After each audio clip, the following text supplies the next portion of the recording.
bartender and got a little bit of background on the area.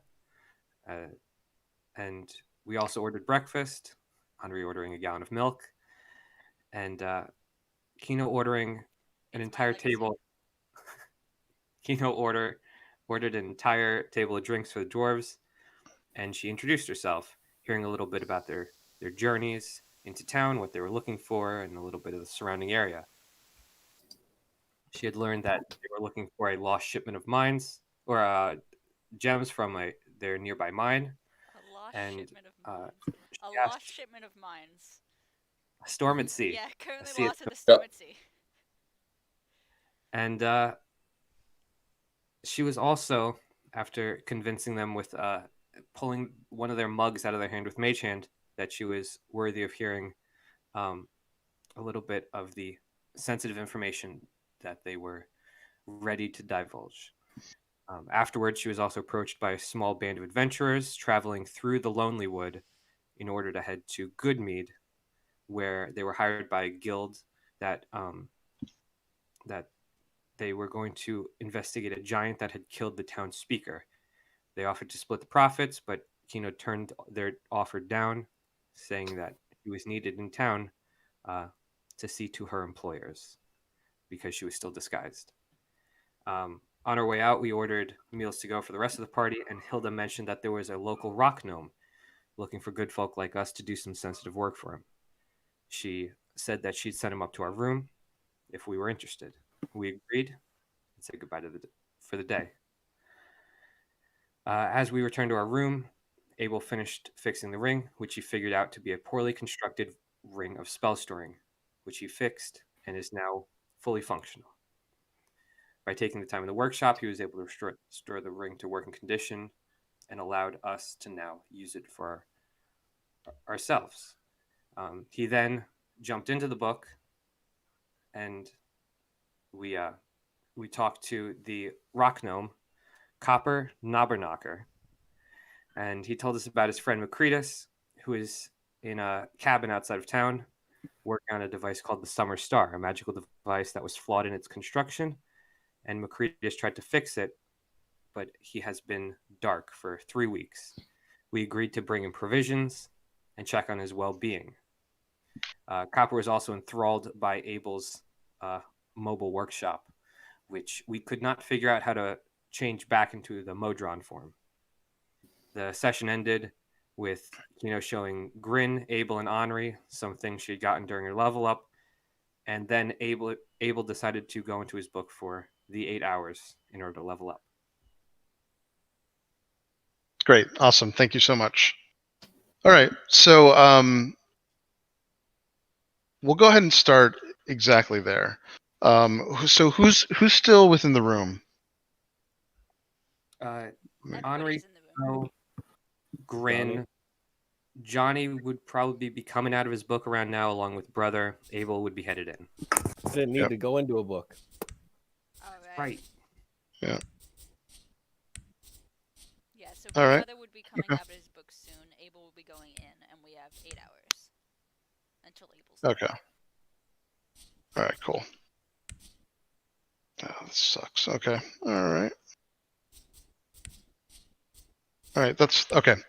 All right. So you guys go ahead. It is just past like 9:30 or so. It's early morning. You can already hear that there's stirrings from downstairs in the actual tavern part of this inn. And other than that, I mean, there's not much else you can hear given the thick walls. But you can, when you look out the window, you can see that it started to snow again.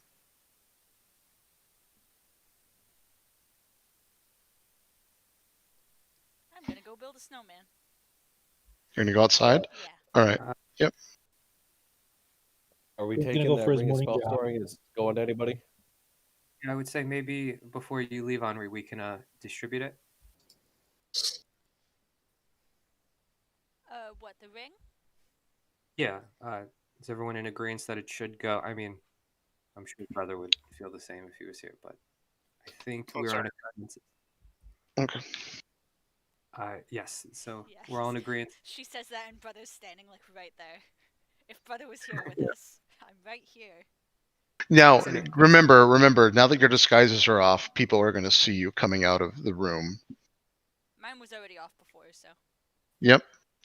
When we did allude to that, we did have employers that would be coming in overnight. Well, I'm gonna take the time to attune to the ring if we're giving it to me. So, and then probably cast a spell into it and take a short rest so I could be fully propped up, ready to go. How long does it take to attune, Chris? In this case, you can just do it with a short rest. Perfect. So a spell already in it. There is a spell already in it. Yeah, and Level you'll is a find out spell? what it is when you attune to it.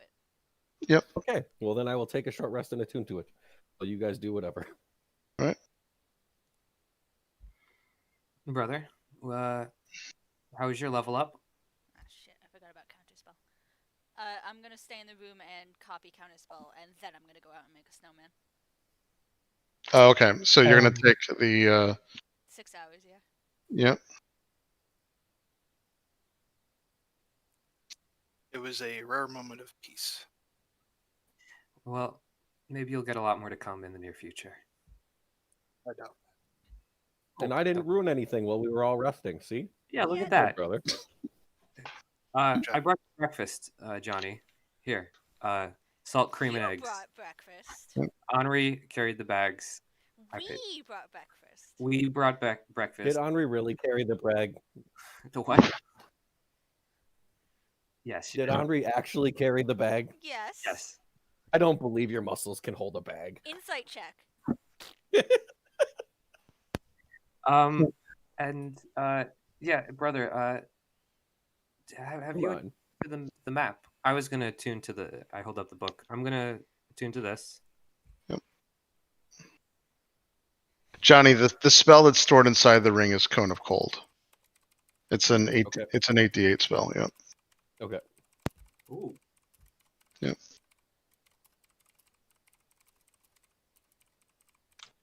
All right, and I guess first moment out of the book, I'll say after it closes and I pick it up, I'll bring out Valo's map, and I suppose now I would have been able to attune to it.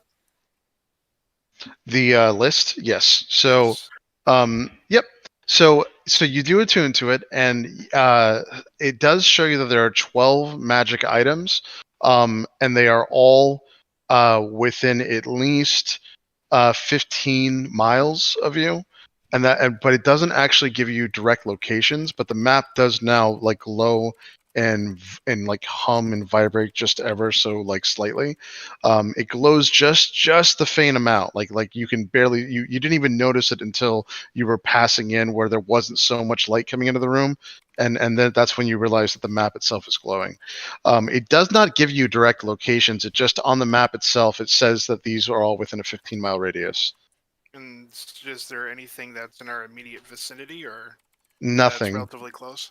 It doesn't seem like it, but again, that there's not exact locations yet, and this is the very first time that you're using it. But you know that it's going to. So the way that this is going to work is it's going to glow, and fill in more prominently as you get closer. So you'll know for sure when you're getting closer. But you do know that they are now within a 15-mile radius for sure, And which I'll- means that it's in the area of the map essentially. All right, and I will relay that to the rest of the group. Yeah, and there's 12 of them. Yeah, it doesn't list them yet, but one of the things that he had mentioned to you, and one of the things that you're inherently going to know after the attunement, is that as you get closer and it starts to actually draw in where these are, it will also reveal the magic item itself, like what it is. So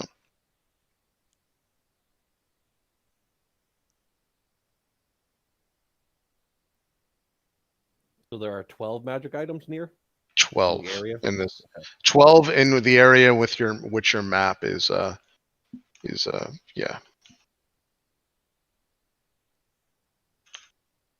Does it give us a general location at all, or just that they're in the area? Not yet, unfortunately. No, you have to get closer, but yeah.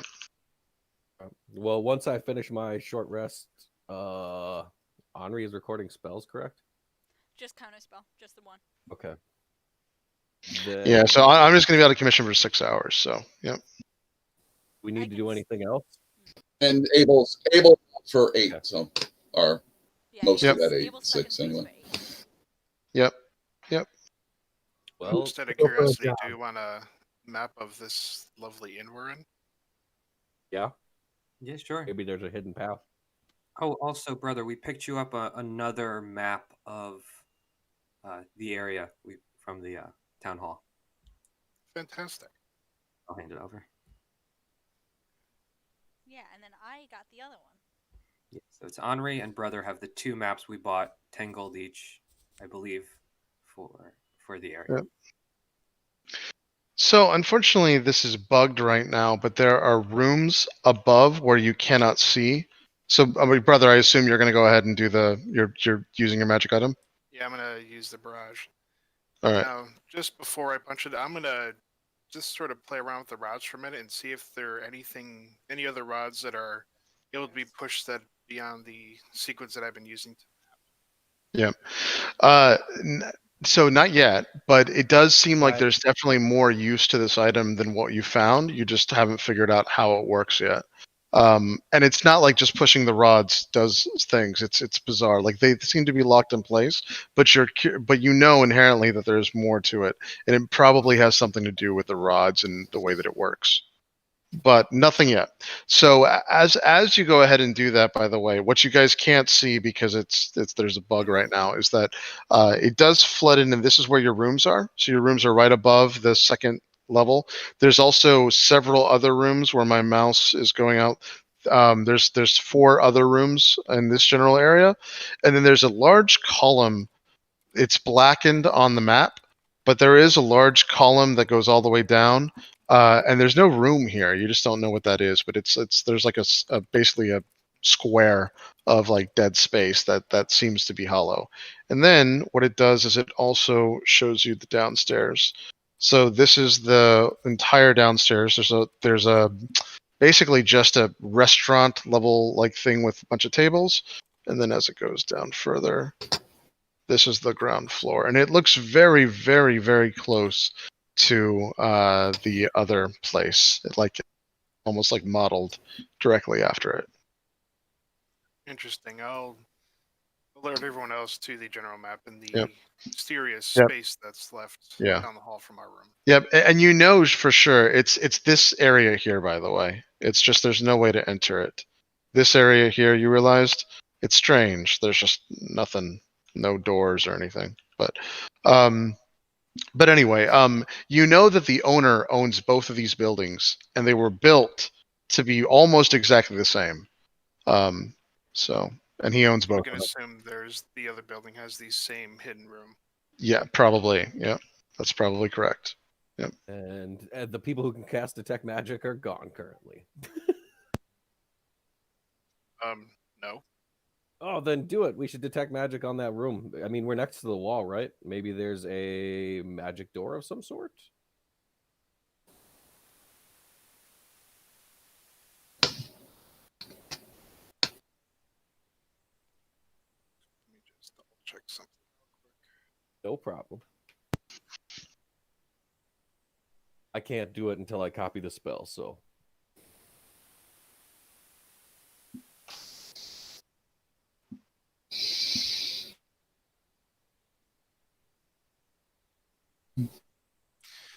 All right, now Chris, I can't. Can I still do? Well, actually, no. Clerics can't do ritual casting, can they? I don't believe so. Yeah, I didn't think so. Can they? Hold on, let me just double check. Yeah, Only Abel has detect magic. because I have the ability to do it, I just didn't have it packed. Yeah, no, that's right. You're right. Yep. Since the start of my day, I'll just swap it in. Alright, so yeah, I'll go up to the exterior wall that we can at least have access to, and I'll take the 10 minutes and reach out. Okay. All right. That's fine. Yep. All right. So you do. So once the spell goes off, you get. So you do not detect anything magical, but because you've had extensive, because you've had extensive because you're familiar with the fact that in the Tomb of Horrors when others have casted this, and I believe you had casted this once as well. When you were going through this, there wasn't there's something in between the room that is like dulling this. You can tell by the way it pings back. So the room must be lined with something, but you don't get anything magical out of it. There's nothing else magical within the thing. That's actually a bigger deal. Yeah. Interesting. Can I make an investigation check or assist brother investigating the wall? You can make an investigation check. We'll do on that, and I'll give him a guy. Actually, I think my investigation, but I'll guide myself. Okay. And I will assist brother because I assume he is better at it than I.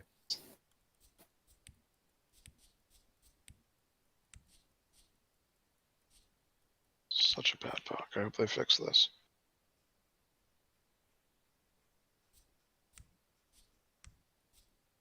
So that's a 24. Okay, so as you're going through and looking at the wall, that's the adjoining wall that's closest to you guys. When you start to scrape off a bit of the plaster, you can tell that there's something much denser and harder underneath it. So you keep going, and the further you dig, after around 2 inches of taking like a small blade to go through and dig in the wall, you notice that it's lined completely with lead. It's definitely thick enough that you can't just punch through it too. Lead's pretty soft, and you press into it, and it's thick. How much do we want to investigate this, brother, or should we leave this for another time? Now, the mark that you've put into it is pretty small because you got such a high roll. You were able to expertly kind of like go through and as brother's already used to like things like alchemy and stuff, he was able to get a piece out to identify that it was lead pretty easily. However, any other major like investigations are going to alert the next person in the room that you guys are really like tearing into this thing. But right now, it's not really noticeable. You're not getting your deposit back. Yeah. I mean, Well, basically, I'll collect all the dust I'll I have look up- with a little bit of water for my water skin, and just use some of my the like cheap herbs and hay that I usually keep, and sort of repad the hole back in and smooth it out. Okay. Yeah, that works. I cast mending as he's doing that. Yeah, well, that'll certainly work. Yeah, There you go. mending will make Well, it there you perfect. Yeah. Here goes brother trying to be all tactical, and then Kino just rolls up and snaps her fingers. Done. Well, the mending wouldn't have worked if I didn't put the stuff back in the wall. Perfect. Look Yep. at that. See? Yeah, teamwork. Teamwork. But I mean, if you wanted to, you could just cut a cookie cutter-sized hole out of it, and put a dragon up there or whatever. I doubt that a cookie cutter sized hole would cause the impact that we want here. At least not now. If this ends up being something more, we can always come in and rearrange the wall if need be. But I mean, it's good to know that there's a reason we can't see whatever it is behind the wall. That's fair. I go back to reading or attuning. Okay. Yep. Oh, brother, what do you want to do since you and I are the only ones not busy? And Grin. I always forget about Grin. Sorry, friend. Oh wait, he Yeah. went on a jog. He's jogging. Yeah, Oh, I missed morning cardio. and this is how it'll work because most of the group is tied up. So I'll give you guys an action, or you can tell me what you want to do for the next like 6 hours because the day's kind of shot. Like it will definitely be getting closer to night as we finish, where it gets a little bit colder. So, but if there's anything major you guys want to do, by all means do it because otherwise the time will get wasted. Real quick, I just want to say to everyone, I just found out that the first person who joins, joins the concept board. If you go to edit and find in board, if you type in "It's Always Sunny in Faerun," you can find that text box and just immediately go to the map. Oh, cool. Thanks, Henry. Thank you. Okay. Yep. Cool. That's helpful. Yeah, that is helpful. Yeah. I'll forget, but that's helpful.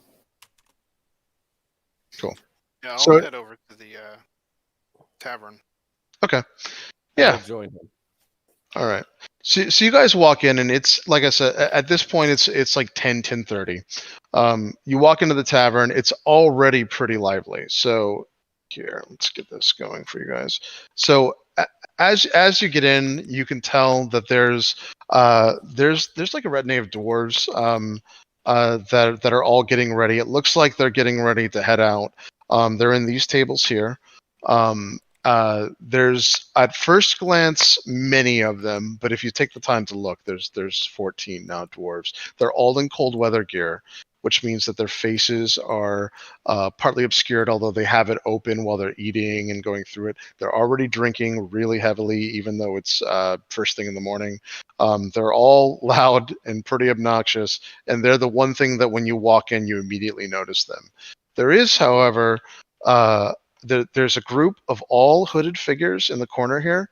Every single one of them are wearing black hoods. They seem to be keeping to themselves.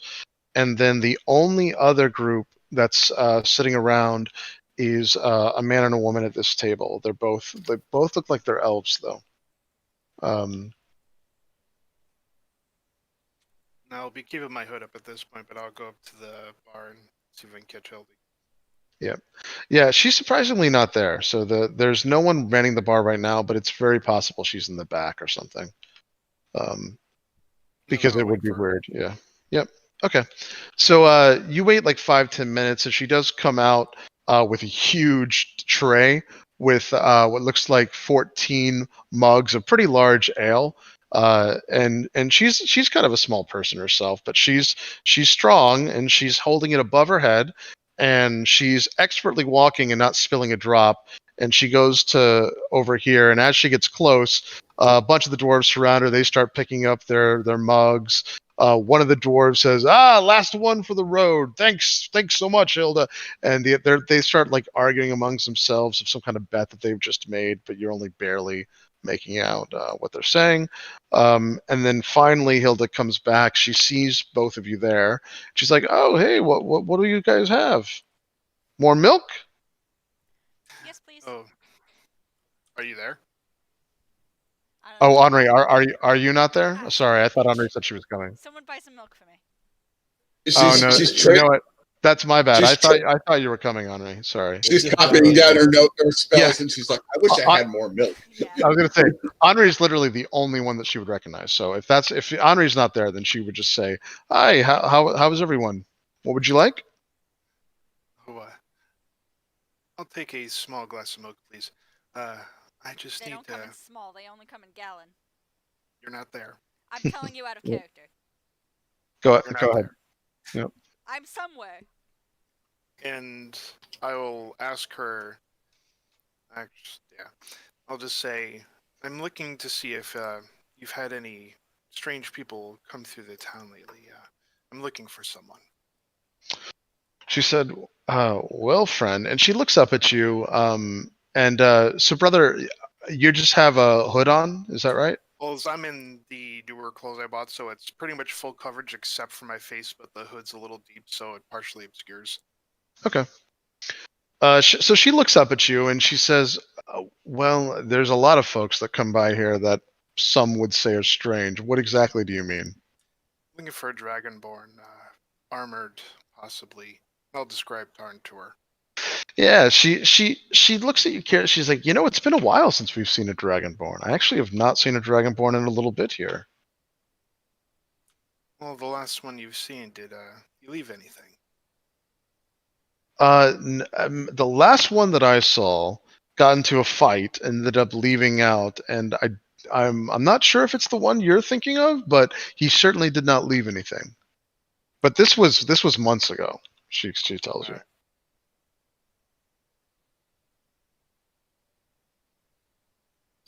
And I'll pull out a piece of parchment in my ink paper, and I'll excuse me. I will draw out a quick message in a note and fold it up and instruct her that if she sees anyone who looks like Tarn and Yep. basically like give her like a Bahamut code or whatever to ask for, that he would know. Okay. How tall is your character, brother? Again, About 7 feet. that's what I thought. Okay. All right. So does a 19 hit you? No, it does not. Okay. So so brother, you hear right behind you what sounds like a probably decently large piece of wood fly through the air, smash into the wall right here. And you turn around and one of the dwarves has literally chucked his ale at you in your general direction, nearly missing you.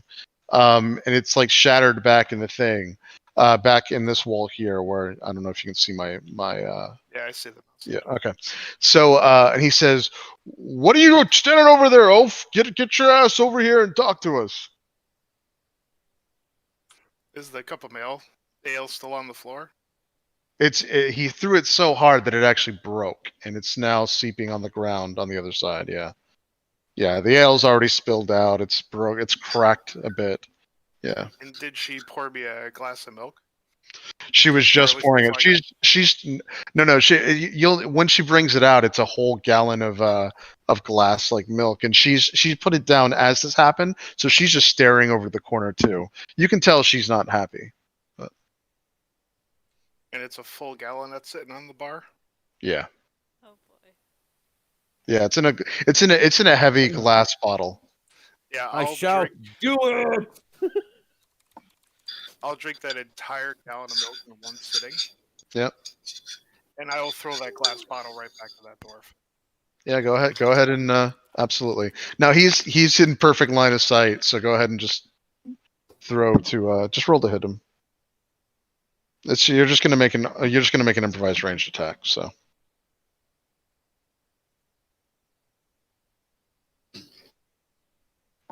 I'll even give you a proficiency bonus. So I think it's gonna be what, plus 5, 6? Right, so that would be plus 2. Just for strength. careful. Yeah, so plus 5. Yeah, I think it's plus 5. Remember, Abel had to move some things around inside, so you may not be able to handle milk like you used to. That's a 14. Okay, that's still enough. He doesn't have any armor on, so so it slams into him, hits him in the chest a bit. He takes 6 points of damage. He's actually surprised by this too. It's enough that it's like split open and he's bleeding a little bit. He gets up really, really angry, looking like he's going to charge you, and then realizes the weight once he's up of how tall you are and kind of blocking in stature you are. And he says, "All right, guys, let's get him." And as he says that, the other dwarves are just kind of looking at this guy like he's nuts. They don't really do anything, but he's clearly like a rate. Let me get you his thing. Hold on 1 second.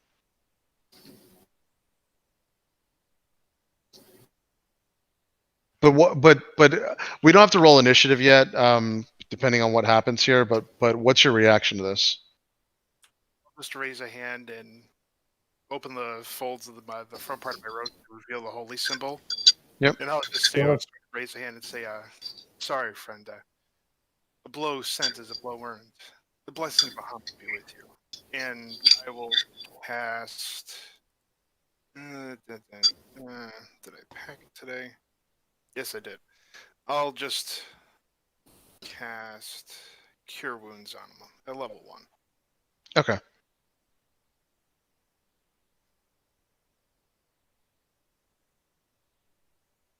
So this. All right, perfect. All right, so let me get rid of this. All right. So it's this guy here. He's already come up. So you're gonna go up to him and cast Cure. He like looks at you. He's like, the devil magic is on me. He said, and he goes through and he goes back to the group here, and he's like trying to brush off all of your radiant cure wounds stuff. But clearly he feels better. And all the dwarves start laughing at this guy. They all start laughing and thinking this is hilarious. One of the dwarves comes up to you, brother, and he says, "Well met, friend." He said, "What's your name?" They call me brother. He said, "That is a strange name, brother." He said, "But," he said, "who am I to judge?" And he said, "What brings you here?" gonna make a. Call it a pilgrimage. All right. Yeah, you can tell that he's looking at you, kind of like trying to size you up, figure out what's going on, especially with your face. But whatever it is, he can't make it out, and he's not pushing it any deeper. He says, so what brings you to Icewind Dale? It's not polite to stare. As I said, a pilgrimage. I come from the Great Temple of Bahamut. He said, and he said, it's a little far, don't you think, to be up We're here? here for adventure and fun and riches, just like you, I'm sure. He said, we are here for that. He said, do you have any experience mining, friends? A bit. Yeah, you pay other people to do that. They said, yeah, that'll be a no then. He said, that's what we're here for. We're mining. Don't mind my poor friend here. He's a little overenthusiastic. Yeah, he does tell. He's like, so we've seen a lot of strange people here, but you, friend, you are the tallest. He said, don't mind my slow, dim-witted friend over here, and he points to the dwarf that threw the ale at you. He said, he's always making trouble for us. But he said, you are a very tall, very big fella, aren't you? Some would say that. Easily the tallest you've run across, seeing how poor your friend's aim is.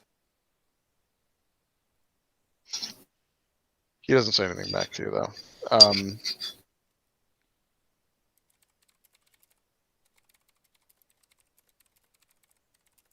Yeah. So, by the way, as this is happening, Johnny, the description that you got is that they're all in dark hoods. They're whispering to themselves to the point that they don't want anyone else to overhear them. You weren't able to get close enough to hear what they were saying, but they are. You can tell that at least the one in the very back is not human and tiefling. Another one has darker skin, maybe drow, but you'd have to get a better look. But that's what Do you they have got. any rings or signet rings? Any kind Nothing. of items that would discern from them? Okay, nothing I can see.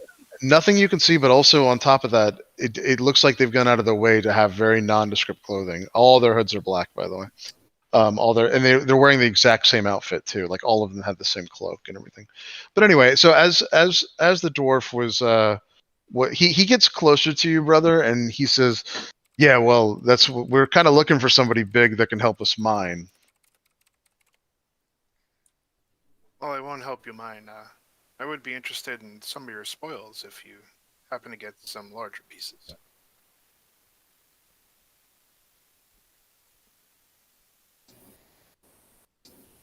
Ren is rolling over in his jog right now, wishing he was here.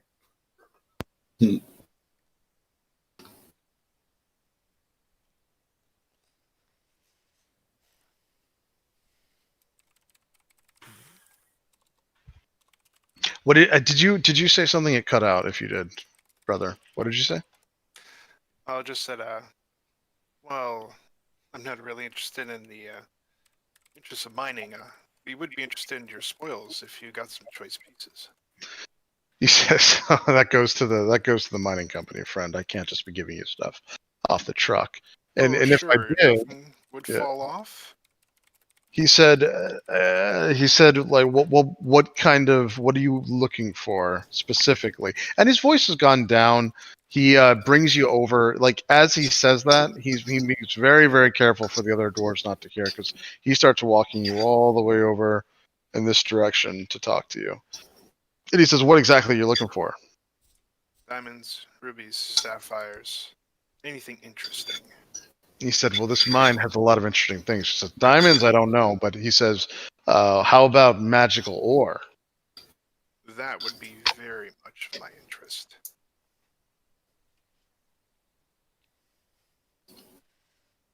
He says,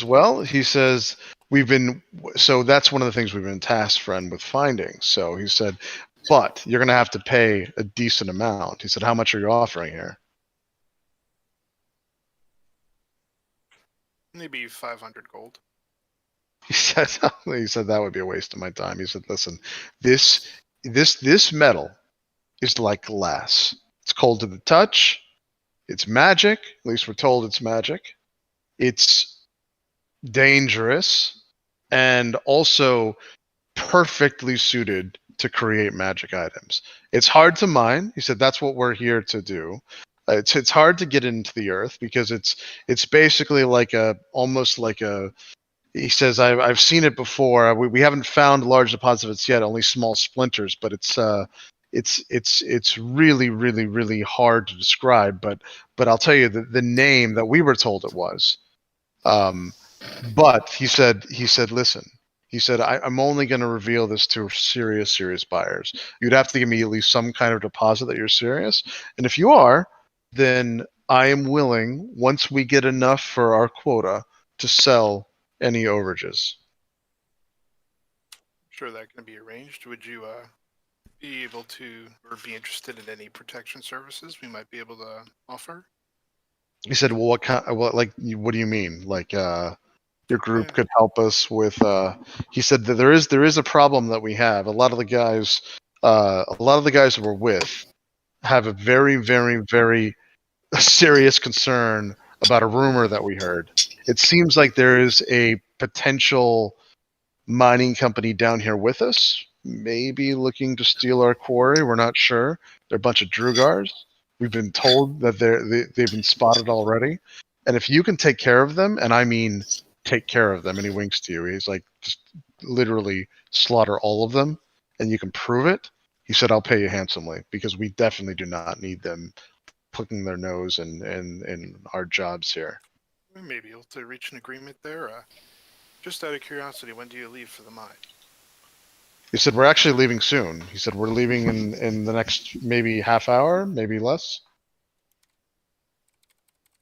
Well, as we are a contractual group, I will have to confer with my associates, but it won't take but a moment. Yep. I will whisper in Brother's ear that the robed people, there is potentially a drow sitting over at that table, so maybe ties to our plans from before. He does flash a really small piece of this material. It's around the size of a small pendant. It's very, very tiny. It's like a size of a quarter essentially. It's very, very sharp. It looks like it's in a like almost like an organic like triangle shape as if it's splintered off into a bigger piece. And he said, "Go ahead, touch it." He sent it to you. He says, you'll see what I mean when you touch it." Yeah, I'll give it a swipe. Yeah. All right, so you touch it, and it's unnaturally cold to the touch, and you get this weird feeling of almost like it's like slightly dread, but it's more like ominous, and you can't put your finger on it. But brother, you've been around enough magic to know that he's right. It's definitely got some kind of magical property to it. What color is it? It's like a black. It's like a very dark black, but it's almost see through as if it's obsidian, and it's got like this gray tint to it. So it's not completely opaque. It's almost like glass, but it is incredibly hard. He not only does he show you after you did it, but he takes like his dagger and he starts chipping at it. He's like this is as hard as steel. He said, "You know what it's called?" Surprised me. He said, "This is called, at least I'm told it's called, Chardelin." He said, "It's the mages back at the Arcane Brotherhood." You can make an Arcana check on the piece just to confirm it's magic for sure. Yeah. Can I throw a history check on the name? Yes, you can throw a history check on the name. Yep. What'd you get? 20. I ain't got shit. 20. Okay. So you can definitely tell that he's right. It's got magical properties. You're not exactly sure the extent of these magical properties, but you could imagine that it probably is a pretty good piece to make magical items out of. As far as the name Chardelin, the only thing that you can get out of it is the fact that it's got like some shard name. And I mean, you don't even know where he came up with this name, so you just don't know much about it. But he says he was told it's Chardelin. I'll just look over to Johnny and say, might be time to bring our other friends into this, if you please. 100% agreed, brother. Definitely something worth our time. And then I start heading towards the door and will again point out the hooded people to him. Yep. As you guys start to leave, another one of the dwarves comes up rushing to you, and he said, what were you talking about with my friend here?" And he said, "He didn't even tell you the good stuff." He said, wait. He's like, "Let me tell you the good stuff." But what did he offer you? Did you pay him? Like, this guy's very inquisitive, very not trusting of the other dwarf. Can I Clearly, make an insight check on him? you can. Yeah, go for it. Yeah, I will too. Or I'll aid him in that. Yeah. Well, actually, yeah, I'll make a check. Go for it. Yes, thank you, Yeah. brother. I crit failed. Yeah, so. 17. All right. Okay. So you notice as you start looking at him and the line of question he's taken, and the fact that when he starts, he's actually more confident in his speech. You get the impression that this is probably the boss of the expedition, and he's looking for information on the other guy. But it's also very clear that he's opportunistic. Like, he might have a job or whatever for you guys as well. That's what you're getting out of your insight. What do you have to offer us before we give away any of our information? You need to give us a kernel of trust. He said, "I mean, he said we've been here for several weeks. I have information." He said, "And I do have a problem. I have a problem with some Drugar that we need to take care of." But he said, more importantly than that, he's like, there's just some other stuff that I've heard of that, for the right amount of money, I could be persuaded to kind of hand over. But if you're going to deal with someone, you're dealing with me. Who runs this outfit? And his chest gets up, and he starts taking off some of his cold weather gear, so you can see that there's a very large he has a very large metallic symbol around his neck. Looks like it's a mining symbol because it's actually a hammer with two mountains on each side of it. He said, "Well, friend, that would be me." He said, "This is my mining company." Can I make a history check on the symbol to see if I Yeah, recognize of course. commodity? Yeah, go for it. Yeah.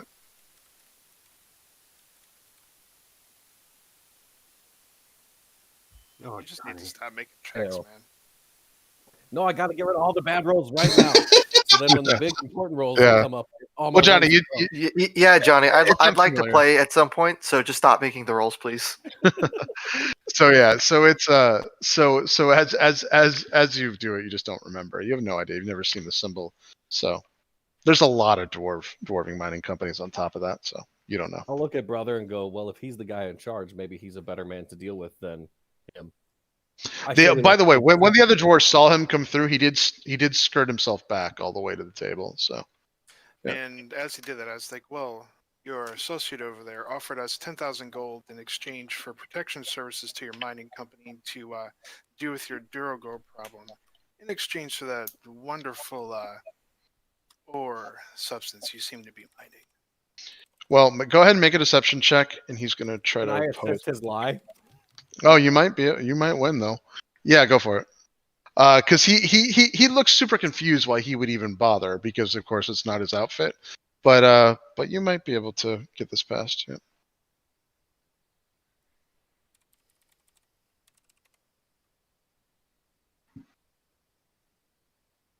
So 14 total. Okay. Yeah. No. He says, well, I don't know why he would have said any of that, but and that's a steep price. But wait. He told you that he was going to give you some of the mining spoils. That's right. He said, "I will deal with that." Protection is expensive, and we're enterprising individuals. He said, "Well, listen.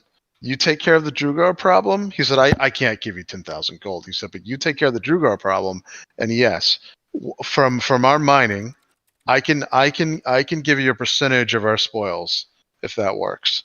He said, "If we don't know how much is down there, it's dangerous. Even mining this stuff, we've already had someone hurt." He said, "It's not just straightforward. You can't just mine this stuff out of the ground.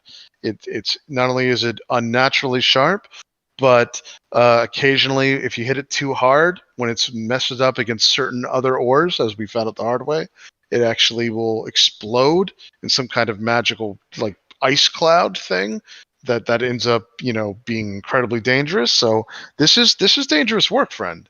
Not to mention the fact that there's other minerals down there. We found gold. We found a bit of gold. We found some other gems, some rubies. So he said, this could be pretty big, but you're going to have to take care of something for me. There's an entire other mining expedition down here, the Drugar. He says, I don't know if you've dealt with Drugar before, but they are nasty, nasty creatures. They're nothing like us. And he said, listen, if you do find them, the only good Drugar is a dead Drugar. He said, you're going to have to kill them. You're offering us.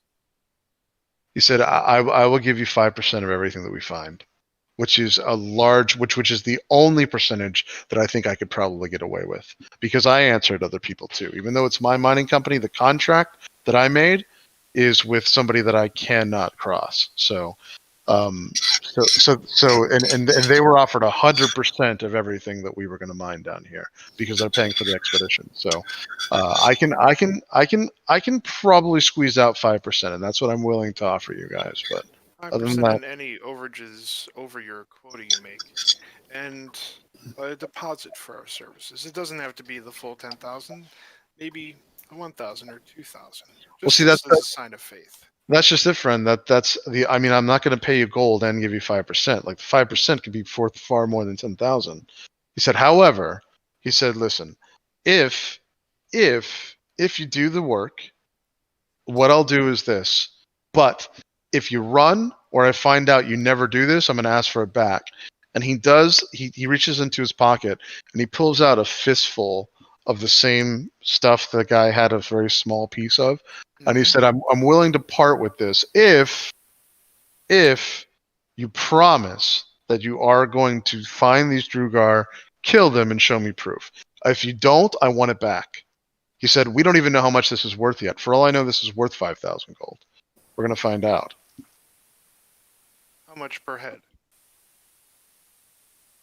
He said, you need to find all of them. We don't know exactly how many there are, but if you find all of them, like I said, I'm willing to give you the full 5%, but it has to be all or nothing. You have to really go through and make sure that the entire company is done for. I want the entire company out of business. I'm going to lean over to brother. 5% sounds like a decent deal if this is what they say it is. We have a chance to let some of our friends take a look at it. This could be more than worth a simple extermination of some Durgar. I tend to agree. May call the mistress and see if she agrees. Yeah. Let me get a chance to be alone and we can do just that. But notice I was meaning to the one in your book, not the one with your scepter. You mean that? Oh, okay. I will write a note to Kino letting her know what's going on and what we were offered, letting her in. And Henri, because I can just message them both. Yep. Sounds like a good deal. I look forward to a extinguishing. Is in the book somewhere you can message?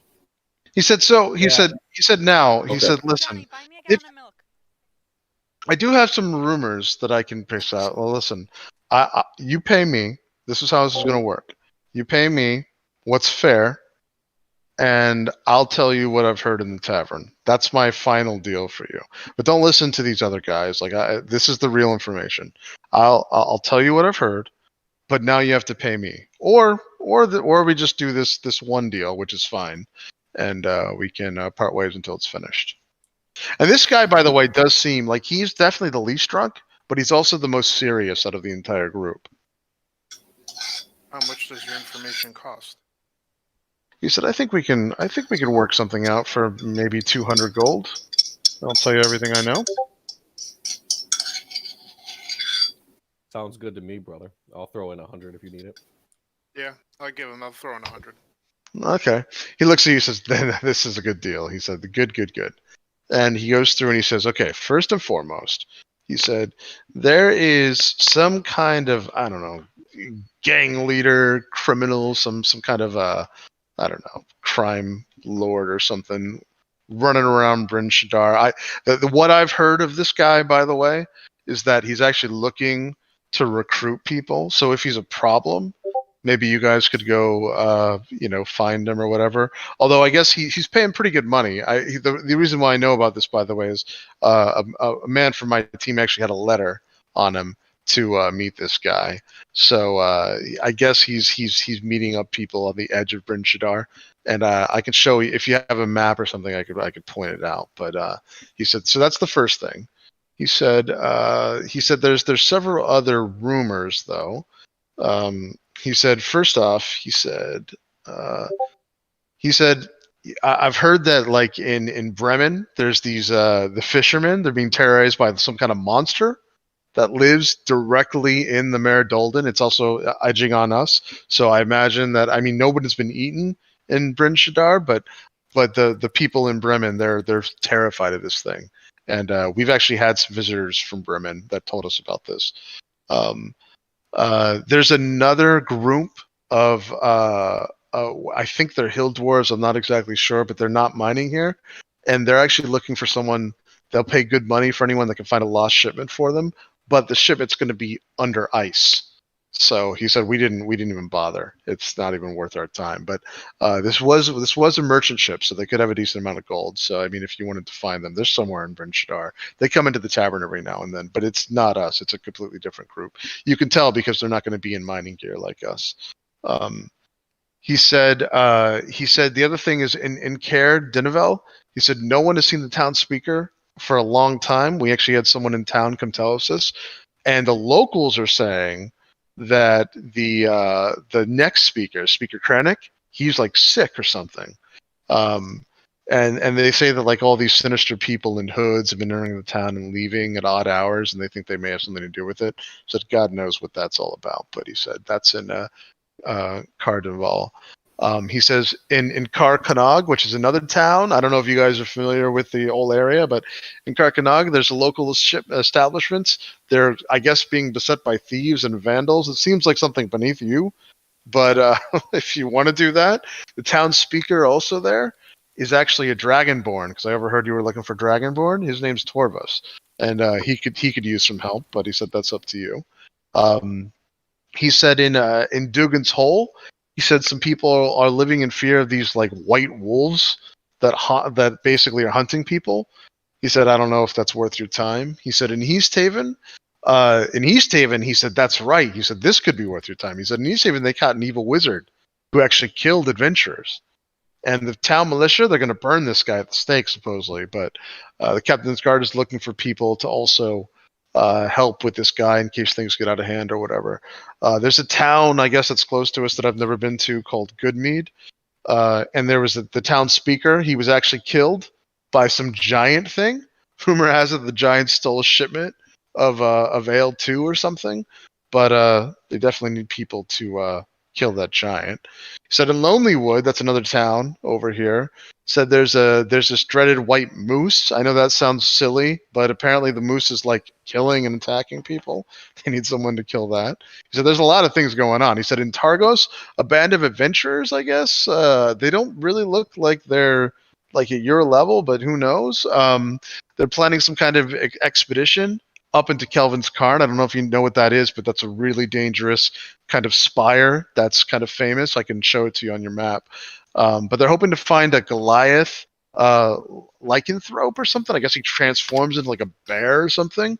So I heard that they were doing this yesterday. So I guess I don't even know if they're still around, but that's in Targos. Anyway, he said the last rumor I heard was in Termalen. Speaker Matsu, I guess that's the leader of that town. He closed one of the gem mines, and this relates to us. He says if you can find out why that gem mine was closed and get us in there, he said I might be willing to do some business with you too. But he closed that mine completely down. When we came over here, we were expecting to have rights to that mine, and he was kind of a pain for us. So. But anyway, so that's pretty much all I know. But I think that's worth 200 gold. Johnny, did you say you were messaging me any of this information? Yeah, all of it. I'll be recording it down just straight in my book. All right. Okay. I will just let Johnny know that Brother has the map. If you're paying for this information, make sure you get locations to everything. Yeah, and I would have presented the map to have him pin everything. So the only downside is he's pretty honest with you. He doesn't actually know where all the towns are in 10 towns. He just has their names. But he does tell you the one that he is able to mark on, he can only show you where East Haven is. And that's the one that has like the evil wizard that they're gonna burn at the stake. He doesn't know where Dungan's Hole is. He doesn't know where Carriconning is because there's people that came in from these other towns. Like he's never been to them. But now that you have the name of the town, it's presumable that you could probably, especially since you're in 10 towns, get that information from maybe somebody else in town, like a mayor or something. So, And No, where was the lost gem mine, the closed gem mine? so that's in a place called Termalian. So it's Termalaine.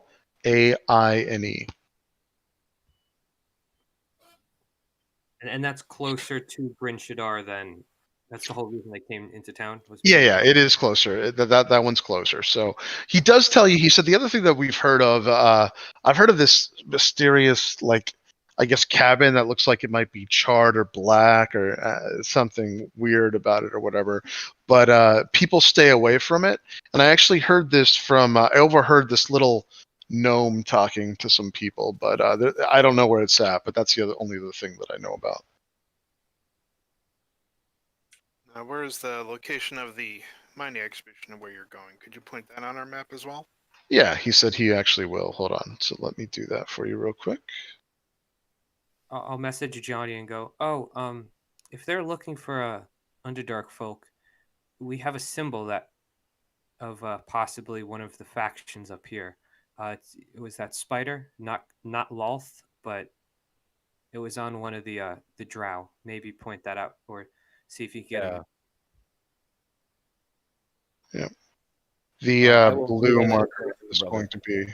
So I just gave you the blue marker, and that's where it is. So it's still a couple hours out there. Yeah. So the little blue circle, it's a couple hours from where you are in Bryn Shaddar, but at the very least, it's only probably a 2-hour trek and pretty safe to get to without dying of cold or anything. So. All right, then I will thank him for his information and tell him that we will go inform our associates of our preliminary business dealings, and we'll be back in about 10 minutes. Okay. Before we go, I'd like to ask the dwarf, did the Durgar have a symbol of a spider? And I'll kind of describe the one we saw from the Durgar and Drow in the sewers. Yeah, he doesn't know. He doesn't know because he hasn't seen them firsthand. Yeah, he's not sure. Okay. That's all I wanted to know. Then let's go. Let everybody else know. As we walk away, I tell brother, everyone else already knows and wants to do it, so we're good. Perfect. And don't worry, some of that information was new. You didn't just spend 200 gold on nothing. That's the guy I more want to go at least have Abel take a look at this handful of goodies. Yeah. I think Abel's still in his book. Abel's not in his book; he's in the Modron. No, I'm in the book. Oh, okay. Yeah, he's in the book now. Yeah. Look at it. Oh, and on the way out, I'll pay for the gallon of milk I threw at that other dwarf and buy another one. Okay. Yeah. I laugh and go, yeah, Henri mentioned she wanted another one. Isn't it like 5 gold for a gallon of milk or something? It's like 3 gold. Yeah, I'll hand the barmaid 10 gold and say, sorry for the mess.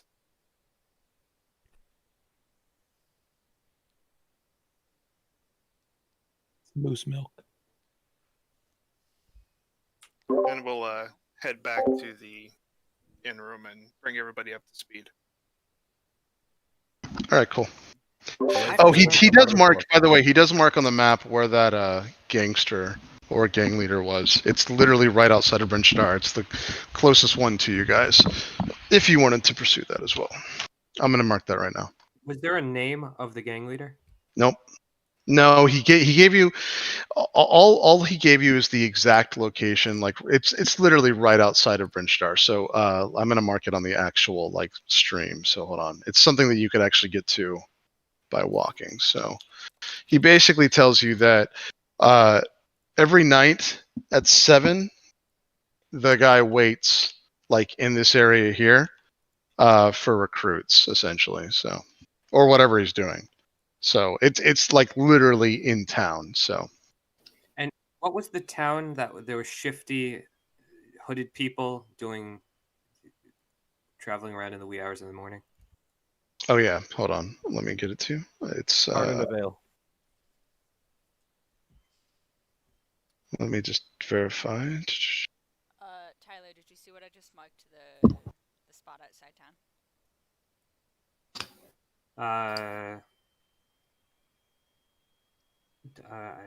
I might not be.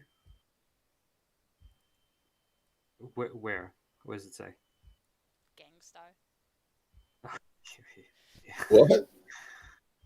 There we go. I want to be a gangstar. JoJo reference.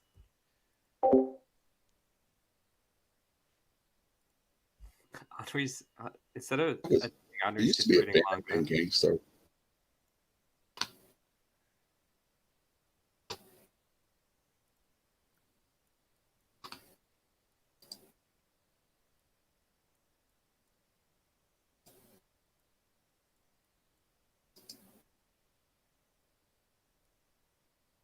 Oh, the town.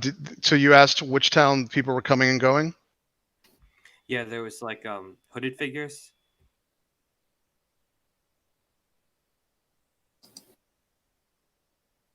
Yep. Sorry, I just want to make sure I'm giving you the right information. Hold on.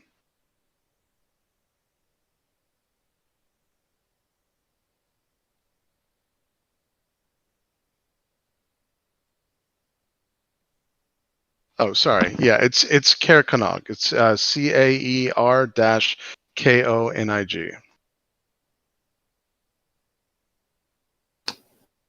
All right. And the White Wolves, they weren't in any particular town. They were just all over. Correct. Correct. Although they were last seen in Lonelywood. Lonelywood is also the same place that has the White Moose. White Moose and White Wolves and Lonely. Yep. All Yep. right. Sounds good. I Yep. think that.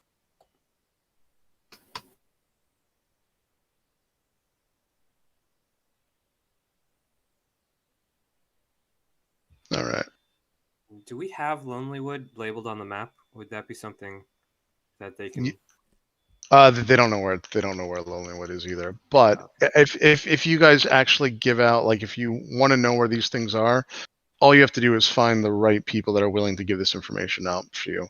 Generally, that would be like either if you can find a speaker, if this town has one, or if you can find the mayor, or if you can find like a like a militia leader, like a sheriff or something.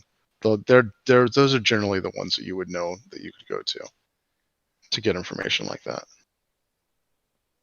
Tin Towns is pretty spread out. It's actually by design also not like there's not a bunch of maps so that only locals kind of figure this out, and you can die trying to get to each of these den towns because of how bad the weather is right now. So it's kind of like by design that it's safe for like non-locals to not know where everything's at. So you just have to be trusted by the local governments in each town, and then they'll let you know where the other towns are, essentially. But that's all like common knowledge stuff that you guys know. Yeah.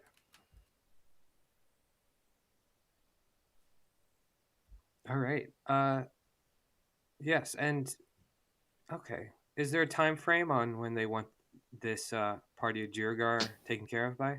He didn't give you any time frame specifically.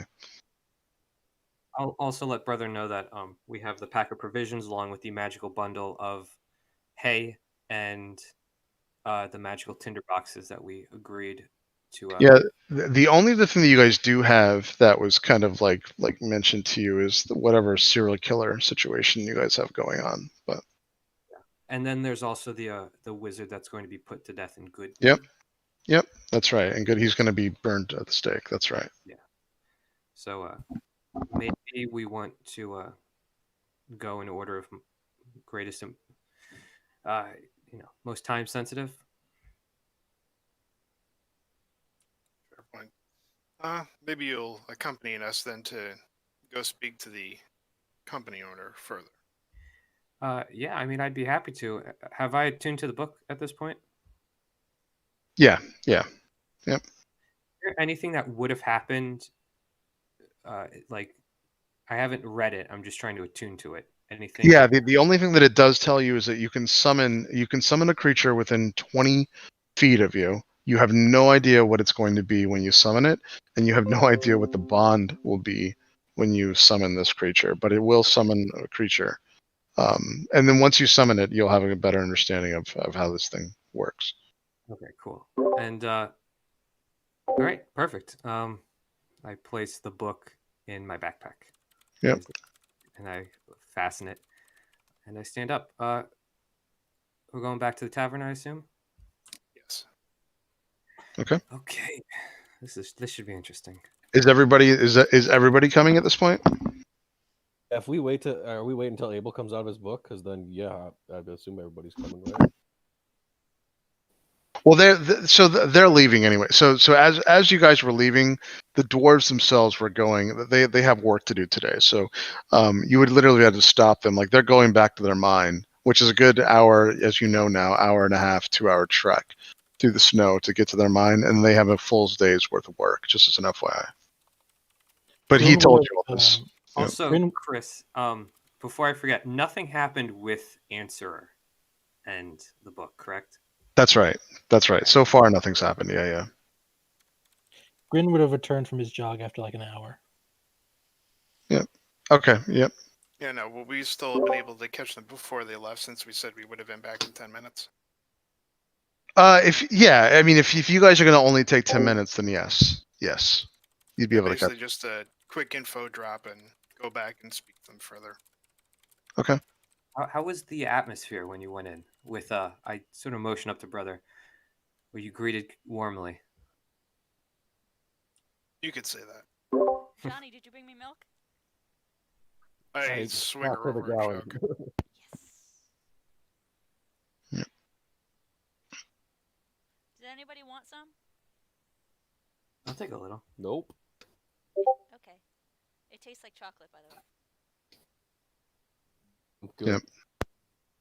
So who's coming back with you? I'll go. I'll Okay. go with. Yeah. Does who was so? I believe everyone met Helen, but Helen is the one who told you about the serial killer, but who was not in disguise? I think everyone was disguised at that point. Yeah, so Yeah, we were all disguised at that point. Okay, all right. I just wanted to make sure that's what I remember as well. But yeah. And remembering my is the innkeeper sitting at the door as we walk out? Helen is so Helen is actually the person that had mentioned the serial killer to you. They didn't really announce themselves or what they actually are, but they were the only ones that also had like the leather armor on. So you were saying like when I originally described them, they could have like even been like a bounty hunter or something. You're not exactly sure, but they're the ones who told you about the serial killer. All right. Does the inn you're staying at have a name? It does actually. The end. The one that you were in. Well, actually, hold on. Let me get you the other one real quick and make sure I'm not cheating this. Hold on 1 second. Yeah. So the inn that actually has the rooms in it is called the Good Manor.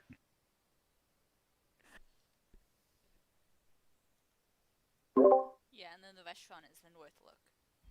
Yeah. Exactly. So it's Good Manor and Northlook.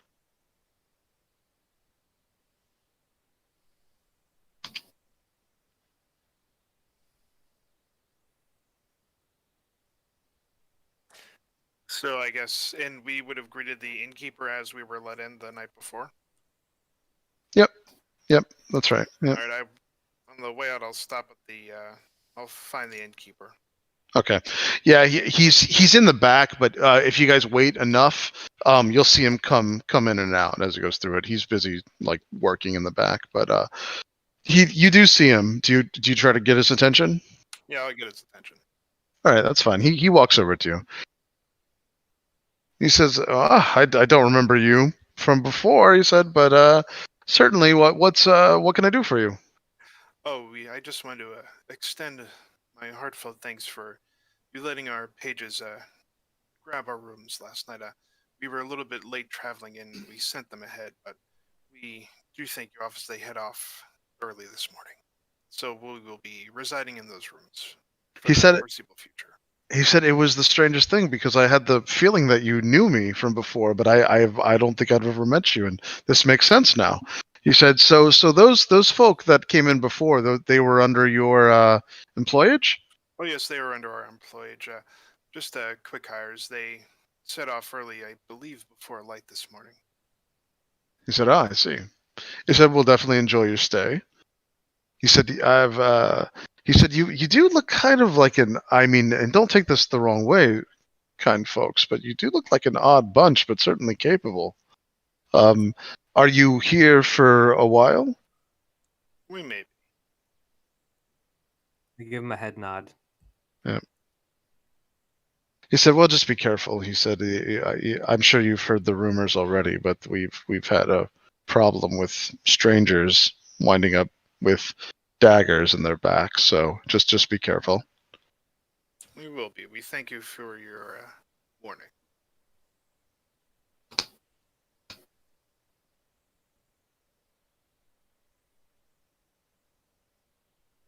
You can tell he's busy, so he starts to Yeah, we'll go let him back go off. about his day, and we'll Yep. make our way back to the tavern.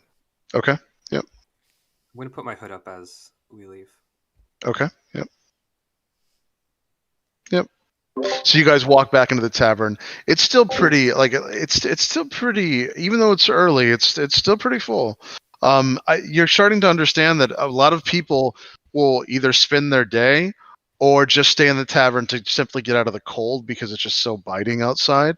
So this place seems like it gets a pretty good amount of visitors, and it does seem to be like filling up. There's even more people than last time you went into it. But the dwarves are getting ready to head out.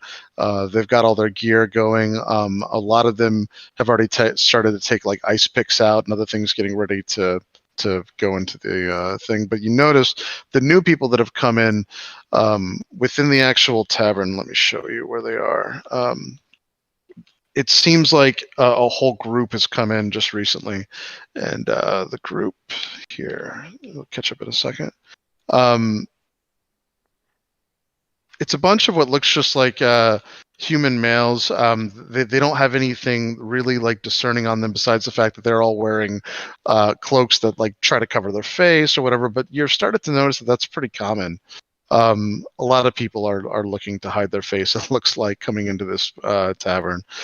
They do kind of have like that, like kind of unsightly, kind of like rough kind of look to them. A lot of them have like facial hair that hasn't attended to in what seems like weeks. They're sitting over here in this table in the corner when it catches up. And then they've also occupied one of these tables here. But there's a whole group of them. Looks like there's like maybe 10, maybe more. So Is the previous group of hooded drow and such accoutrements still in that back table, or? no, they're not. They don't seem to be anymore. They seem to have left, yeah. Yep. And we'll find the mining captain. Okay. Who has the highest passive perception in the I group? believe that would probably be me. Brother, What is that? What's your 16. Okay. All right. Brother, the only thing that catches your eye is that Me. Yeah, exactly. The only thing that catches your eye is that there is a hooded figure over here in the other random group of men that are like disheveled with robes on, but he flashes like a signet ring that you can only barely make out as you were walking up, and the only reason why you even cared to look was because it had the same colors of the Arcane Brotherhood that you've seen previously, but it was too quick to know if that's really what it was. But it like catches your eye, and you're like, ah. But you'd have to do some investigation to see if that's really what it was. But Yeah, I'll take a look back real quick. yeah, I mean, so what you could do is you can definitely make if you make a perception check, you just run the risk of him noticing you're looking, unless you want to try to like tell me what your plan is. I'll just sort of tilt my head over to Aquino and sort of nod over to the table and just whisper distraction. Yep. Are you sure? Yep. All I won't right. say anything. I'll sit down at the bar and throw my hood back. All right. Now, out of all the nondescript people, as you get closer in, there's one person that at least 4 or 5 people are sitting and talking around. And Gage, I'll let you describe your character. You're sitting at the bar talking to 4 or 5 people. But what do they see when they look at you? Well, if they did, Yep. he's taking a lot of not very stand out in that he's got a fur-lined hood up right now. But if he was to remove it, it would be he's a half elf, but he's more on the elven side than the half elf side. Shaved hair on the side of his head with a close crop top, black hair. He's got 2 parallel scars on the side of his right side. Pretty tanned skin. He's wearing very fine clothes too. Like, it's probably the only thing that sets him apart from everyone else is just his not very nice clothes. And he's got like about 3 rings, 2 on one hand, 1 on the other. And he's kind of just leaning back and rocking in a chair, listening to someone else talk to him. Now, is this the person with the signet ring? No, completely different person on the other side. The only reason why you even notice this is because now all of them are facing towards him, talking back and forth, and it's if he's like leading the conversation. You couldn't see him because he was surrounded by people, but now that you're actually up close, getting into position to kind of like spy around the room, you've now noticed this as well. Right. And as I get into position, do I notice that a signet ring person is looking at Kino? He's not yet actually. Kino, tell me about your distraction though. I'm going to sit down at the bar, throw my hood back, sort of stretch, and All right. Yeah, I mean, if you're going to throw your hood back and he can see your eyes, that'll definitely work. Yep. Yeah, I'll do that. Yep. Okay. All right. So he's definitely staring at you. He doesn't say a word. You can tell that he's trying to like figure out what's going on with your eyes. But he has not said anything yet. But he's looking at Kino, so you can go ahead and make a perception check, brother, pretty safely.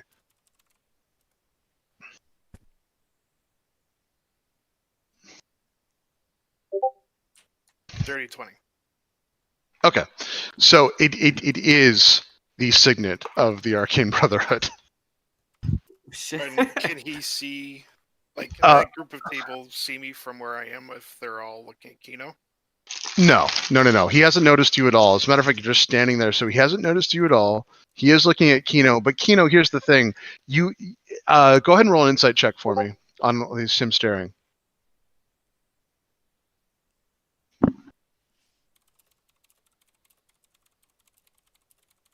13. You have gotten no indication that he knows who you are or recognizes you in any form. All right. I will look around. Is Hilda here? So Hilda is actually here. Hilda's on the stairs looking at every single person in the group, and you just noticed him.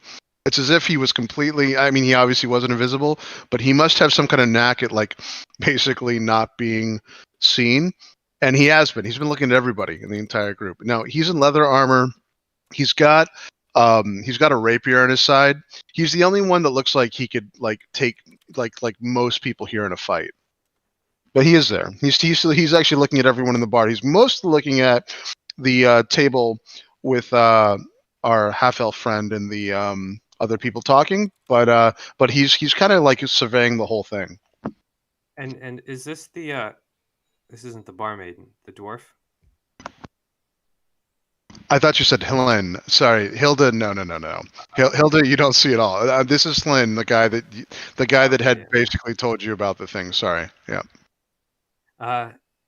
Yeah, I will just is there anyone behind the bar? Nobody's behind the bar right now. It seems like whatever's going on in the back, they're pretty busy with. All right, I'll just sit at the bar and wait. Yeah, so you vaguely make out the fact, by the way, that he is doing some kind of semantic component with his hands because you're the one that's kind of staring at him or whatever. You don't know what it is. You can go ahead and make an Arcana check to see if you can figure out the hand movements. But he's trying his best to do some kind of spell so that no one can see. Yeah, 14 with the Arcana. And it's going to be a no for me with a nat 1.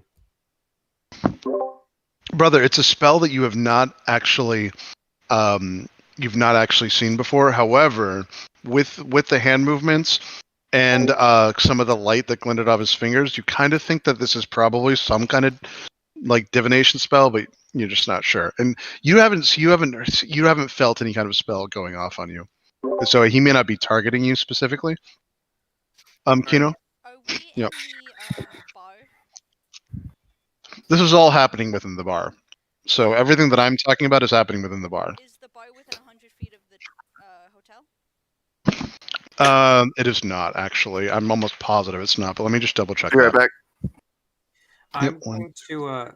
I'm going to pretend to like cough into my sleeve, and I'm going to try and subtly use divine sense. It does actually depend on where you are. So where your room is, it's not. But if you were in the very corner, Henri, it would have been. No, In your would've room, been no. Yeah. Damn it. Yep. And how many people are sitting at that table? The one with him, him in it. There's 4 people total. And by the way, now that you started to look at him, it doesn't look like he's with the other people. There's no indication that he's friendly with them, or that he's even part of their group. It does look like the other 3 are talking amongst themselves, and he's just trying to basically sit there and be quiet. Can I make a perception check to see if... Wait, am I there? Are we all there? Yeah, we're all in the bar. Okay. Yeah. Can I make a... Is this... No, it would be passive perception, so I wouldn't be able to, like, try and see him casting a spell at us, right? Or yeah, because you wouldn't have necessarily been looking at him. I mean, if you want to make a perception check at this point, and if since you would have noticed him, I would say, then you can. Does divine sense give me anything? Celestials, fiends, undead, consecrated, desecrated? No, it doesn't. Unfortunately, there's no fiends or undead or consecrated or desecrated things around. Yeah. Okay. All right, then seeing. Chris? Sorry, what was that? 18. Which 18?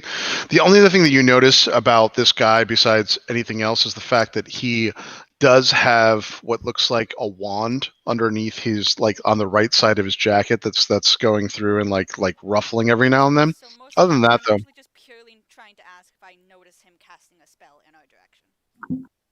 oh, gotcha. No, so at that point you wouldn't have noticed. If you're making a perception check now, if he does anything else, I'll count it as yes. But no, you wouldn't have noticed the spell before because he was doing it expertly. The only reason my brother even noticed was because he had his eyes on him the whole time. So because he saw the signet ring. Okay. Now, when I would have saw him cast, I would have did my own little hand motion. I would have cast Hold Person. Okay, yeah. I mean, if you want, you can cast hold. Yeah, absolutely. Yeah, So before he gets a chance to finish that spell. yeah, go ahead and cast. And I It's a wisdom save. That's right. Hold on.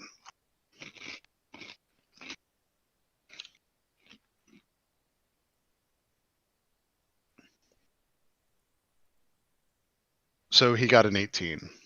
Yeah, he saved. All right, so let me just look up something real quick because I'm not exactly sure that with this many people in the bar, he would know who cast it at him. What is it? What is the verbal and semantic components for hold person? Does it say? It's just a small straight piece of iron is the material, and it's just verbal and semantic. Right. Okay. All right. So I mean, he's going to be surprised, even though he like with this up, and he does like get up and he starts to survey the room to find out who cast it against him because he can tell that he overcame it. But He did is he get a looking chance around. to get his spell off? It looks like he did, but it didn't affect Kino. It seemingly.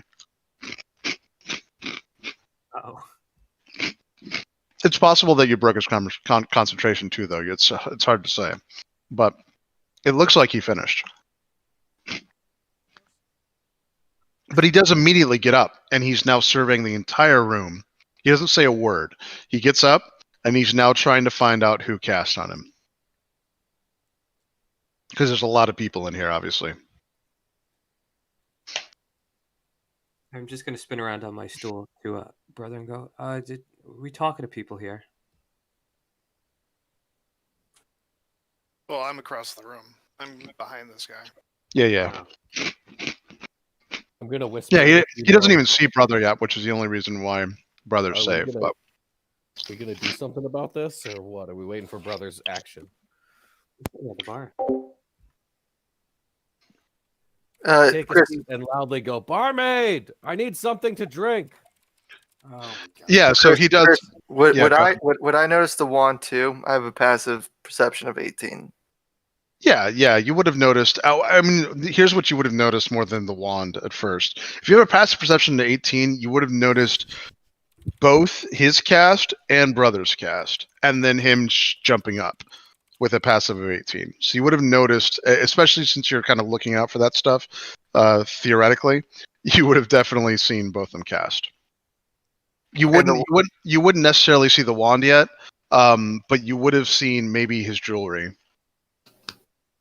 All right, then as he looks around, I'm going to pull my hood up a little bit lower, and I'm going to ask Z to cast Detect Thoughts. Just just sort of peek out through the robes, Oh. but they're Yeah. hide in such a way that she won't be seen. Hey, Chris, remember 20-foot bubble. Yep. So, all right.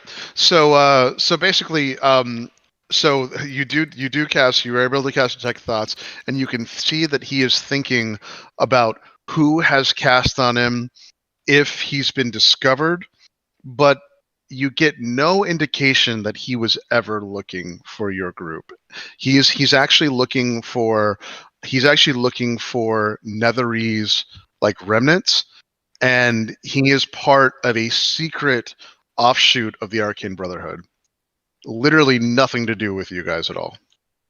He's completely here on separate things. And that's just the surface stuff that you're getting through it. And the reason why you even get that is because he thinks that he's been outed and another mage group has now been like either trying to assassinate him or stop him from doing this.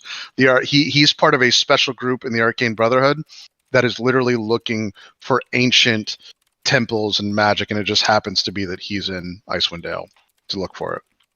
Let's jump him anyway.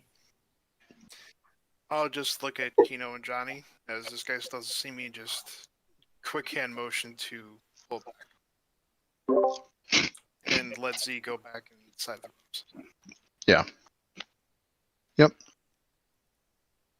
I'm a slight nod, and then continue waiting for my drink if the barmaid's ever going to show up. Yeah, Anu's gonna ask for food. Okay. Yeah, so she does eventually show up. She's like a little disheveled. She shows up. She's like, we've got a problem in the back. I'm so sorry, but we'll get to you as soon as we can. He said, what did you want though? Well, I can go grab it when I get back there. What is going on in the back? Do you need any help? I said, I mean, if I suppose you might be able to help, but so what she says is that basically the owner of this place keeps everything, all of his all of their spoils in a pocket dimension. She explains this by telling you that he has this little thing where we open it up. It's a box, and as you open the box, it allows us to store things as big as the lip of the box has, and it's around the size of a barrel. She said, but we have to walk down there, and it's always dark, and it's always a little bit cold.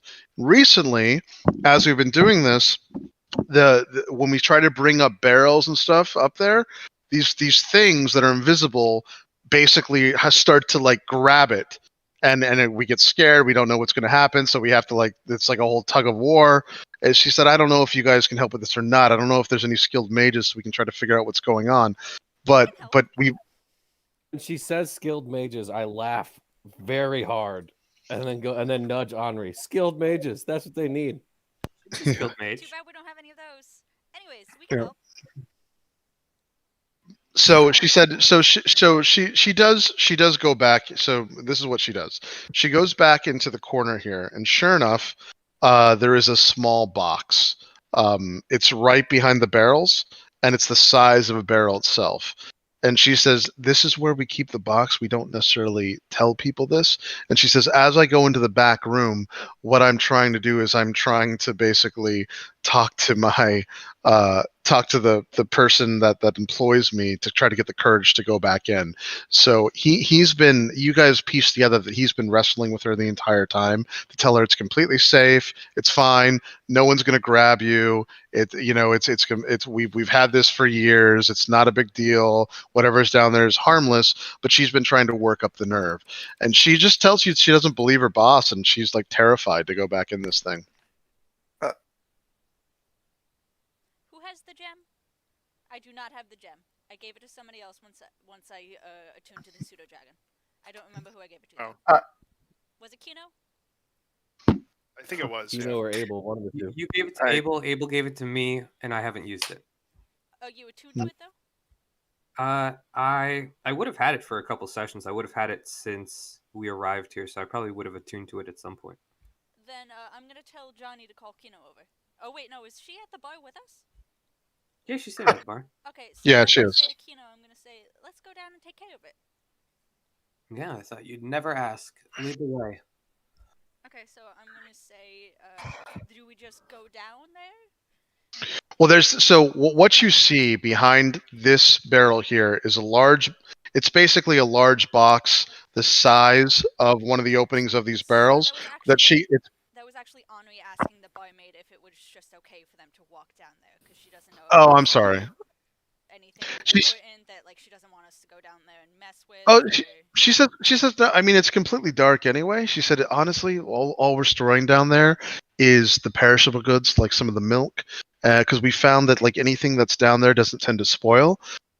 She said that there are whole barrels. I was actually trying to bring a barrel full of ale up, and she said what I've learned is I just kind of know where everything's there, so I'm gonna have to go down there with you anyway, so we can like feel around. She said the owner is the one who goes down there and kind of like organizes everything and puts it in like a space where I can grab it. But she said also I'm probably getting in trouble for this, but at this point I don't even care. It's freaking me out. So. Well, let's be sneaky, and we'll just head down. All right. So it's only big enough. By the way, it's only big enough for one person to go in at a time. Henri, just as a heads up. Yeah, So I'm also gonna be casting dancing lights. Okay. Yeah. Can I do something? Yeah, go for it. Yeah. I would like to grab my drink. There's still about half left in it, and I'm going to get up from my table as if I was going to get a refill. And the hooded gentleman, I'm going to bump into him and just cover him with my drink, and just act like I am just sloshed off my rocker drunk. Got you. So the Arcane Brotherhood member, you're gonna walk over and just gotcha. bump into him like I didn't see him, and just he gets doused in my drink. Okay, so as this is happening simultaneously, brother, you would obviously notice this because you're trying to move away from this guy. But this does happen, and he looks really angrily at you first and foremost, and he says, "What are you doing?" No, sorry, man. And then I'm gonna just keep acting drunk, and I'm gonna I have like a rag in my pocket. I'm trying to like dab up the water off him, and when he does, I'm lifting his wand. You can try. Go for it. Yep. Where is Yep. this? Go ahead and make a sleight of hand check. Yeah. 18. 18 is good enough. He does not feel that, and you're able to you are able to lift his wand. And then I'm gonna put 2 silver in his hand. I'm like, dry cleans on me, sorry. And then I'm gonna like act like I need to throw up, and Yep. then walk off. And then as I walk, because I saw brother try to cast that spell, I'm Yep. gonna try and catch brother's eye and just wink at him, and then head outside the bar. Okay. Yep. He does do some kind of like he does some kind of spell to clean himself up. There's some kind of verbal component to it or whatever. But as he finishes that, he does go to like look for his wand, which he cannot find, and starts to like freak Yeah. out. Yeah, And, and I am going outside, and I am just Yep. Well, gonna be hard. I'm gonna be hard to find. We'll leave it at that. Yep. Yeah, that's fine. Yeah, no, brother. I mean, he's now much more concerned with the fact that potentially his arcane focus is gone. So he's like looking under the table and going through all that. Is there anything you want to do before like getting out of this situation, or I guess what do you want to do?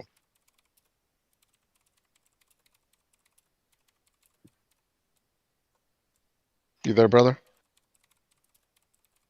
All right. Well, while brother's gone, let's finish this up first. So Henri, do you want to go in first? Yes.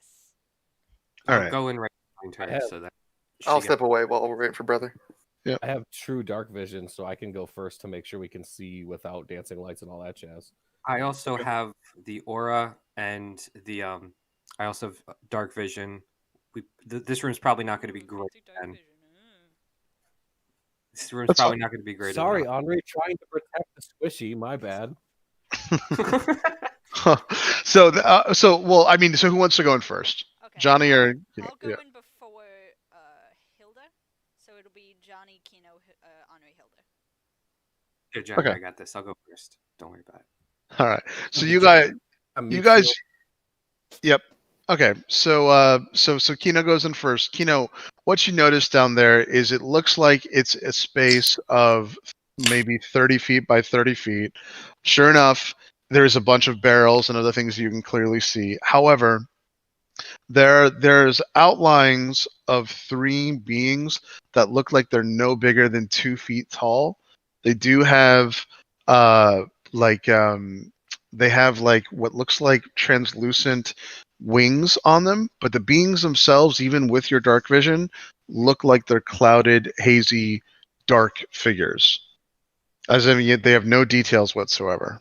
What about if I use the gem and expend a charge? What do they look like? Oh, the gem of trucing? Yeah. Yeah. That's fine. So as you look down and go through them, you can tell that they look like small fey creatures, and basically they're exuding the darkness.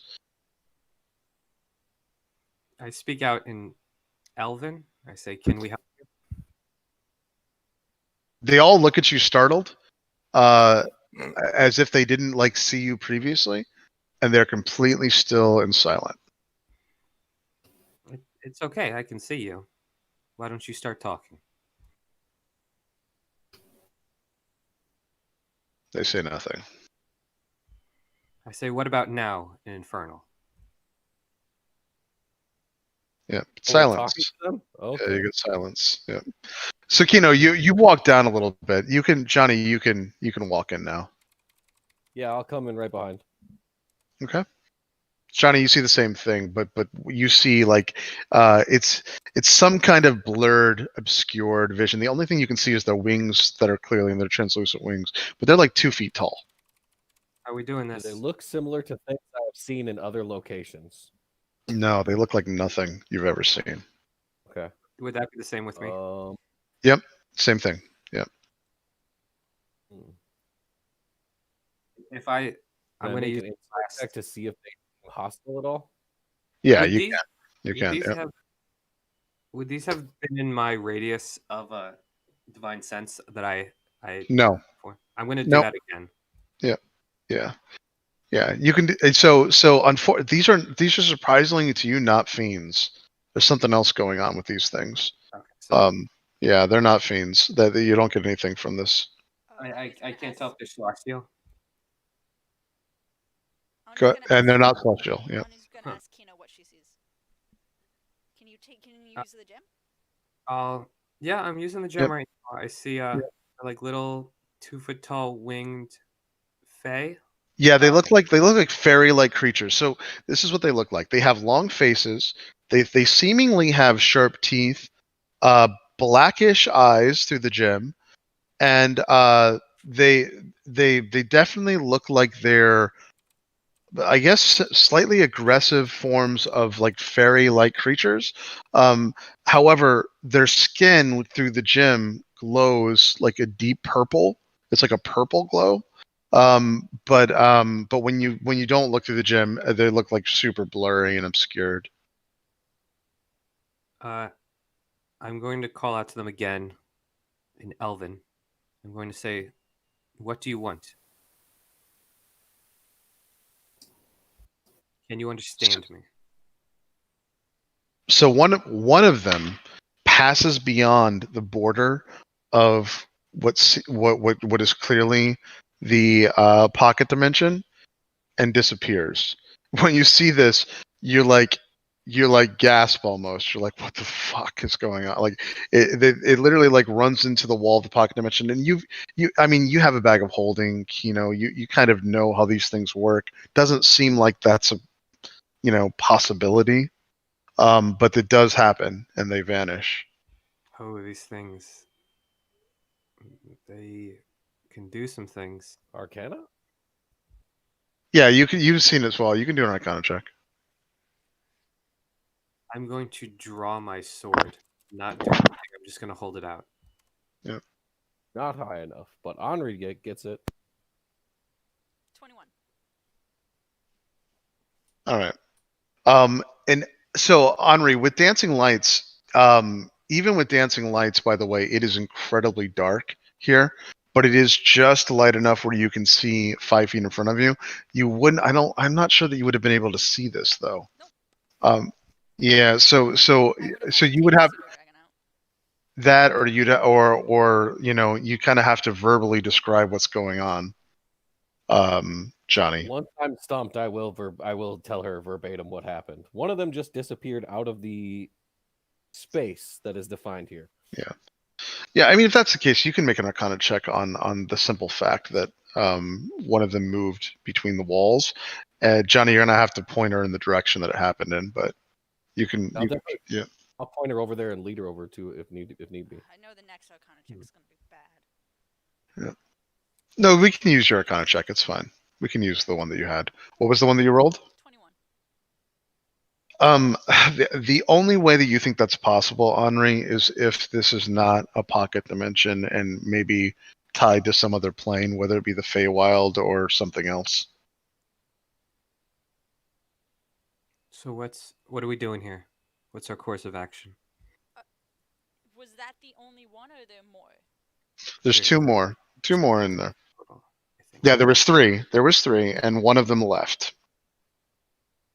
There could be more that move into the once we start fighting.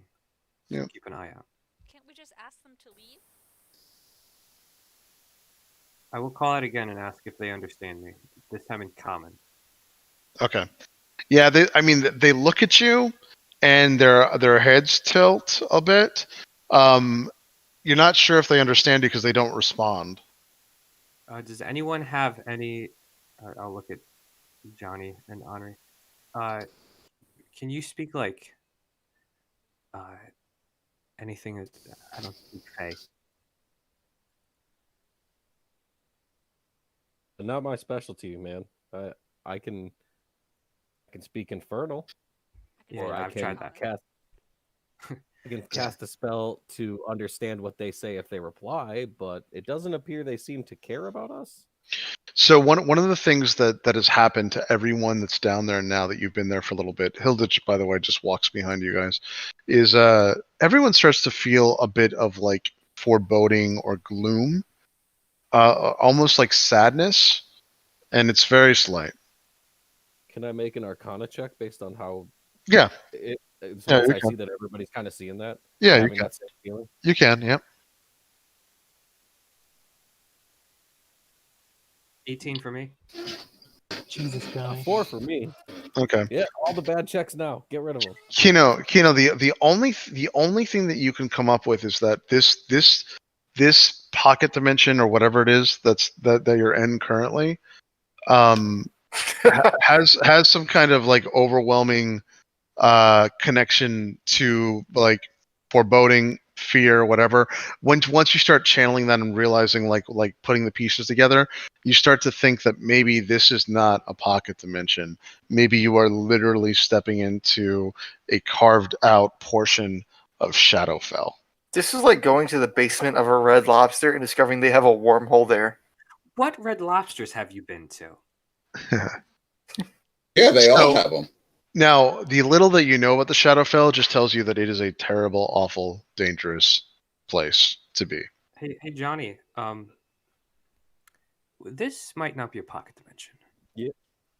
We Yeah, I was already kind of assuming that. But what do you think it is? check out the walls. Pass a hand through one of the walls. I'll walk over and I will run my fingers, the tips of my fingers against the wall. It feels like cool glass. It feels like cold, coolish glass to you, as if it is definitely something that's like forceful. Like you can't put your hand through it, and it's glass-like. Can I push? If I push against it, does it give me any resistance? Yeah, I mean, you start to push through it harder and harder and harder, and it seems like a solid wall to you. Okay. Well, the wall is solid, at least. I mean, whatever magic is holding this place seems to be working, but apparently those creatures can go back and forth. All right. Is the time for talking done? So Hilda is behind you. She's like, "Can we grab the barrel, please? This place is freaking me out."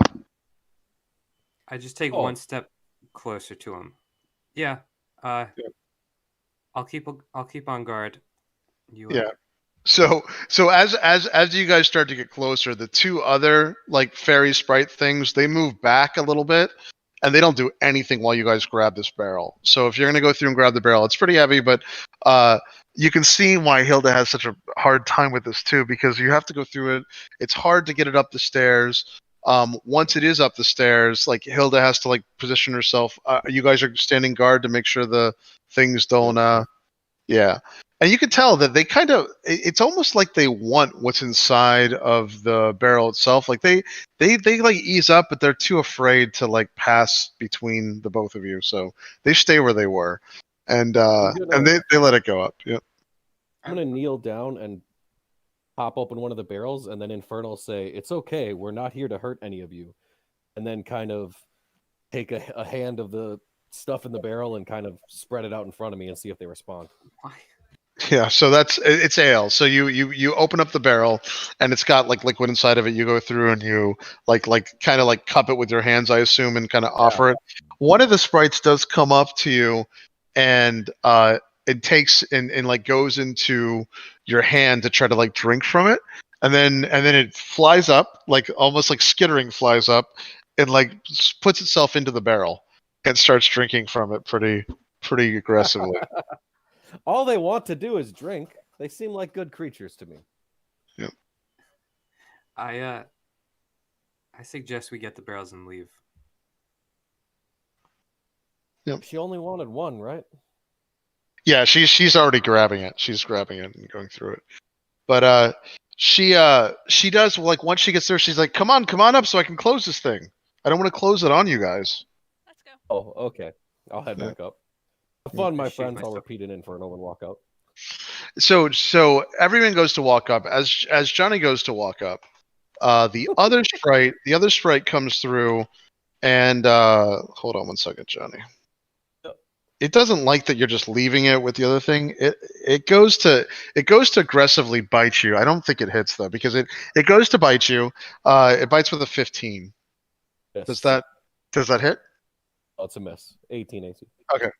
All right. So yeah, so it goes to bite you. It just doesn't get through the armor you have on or whatever. It's clearly like pissed off that it didn't get whatever it wanted. But it goes through. I mean, if you want to take an aggressive action, you can. Otherwise, you get the impression that it's tried its one thing. It's not gonna try to bite you again as long as you don't stay down there. I'm going to swipe at it with the sword. If I You see can. Well, you do see it come up on him. So if you want to rush through and try to hit it, you totally can. Eldritch blast the thing. Yeah. No, well, let's see if Kino hits it first to see if we have to roll for initiative because it's got a 11 to hit.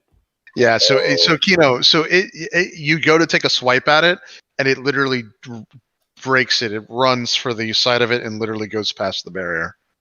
So yeah, it's gone. Yeah. The other one still must be in the barrel, but it's yeah. I made a friend. All right, we leave.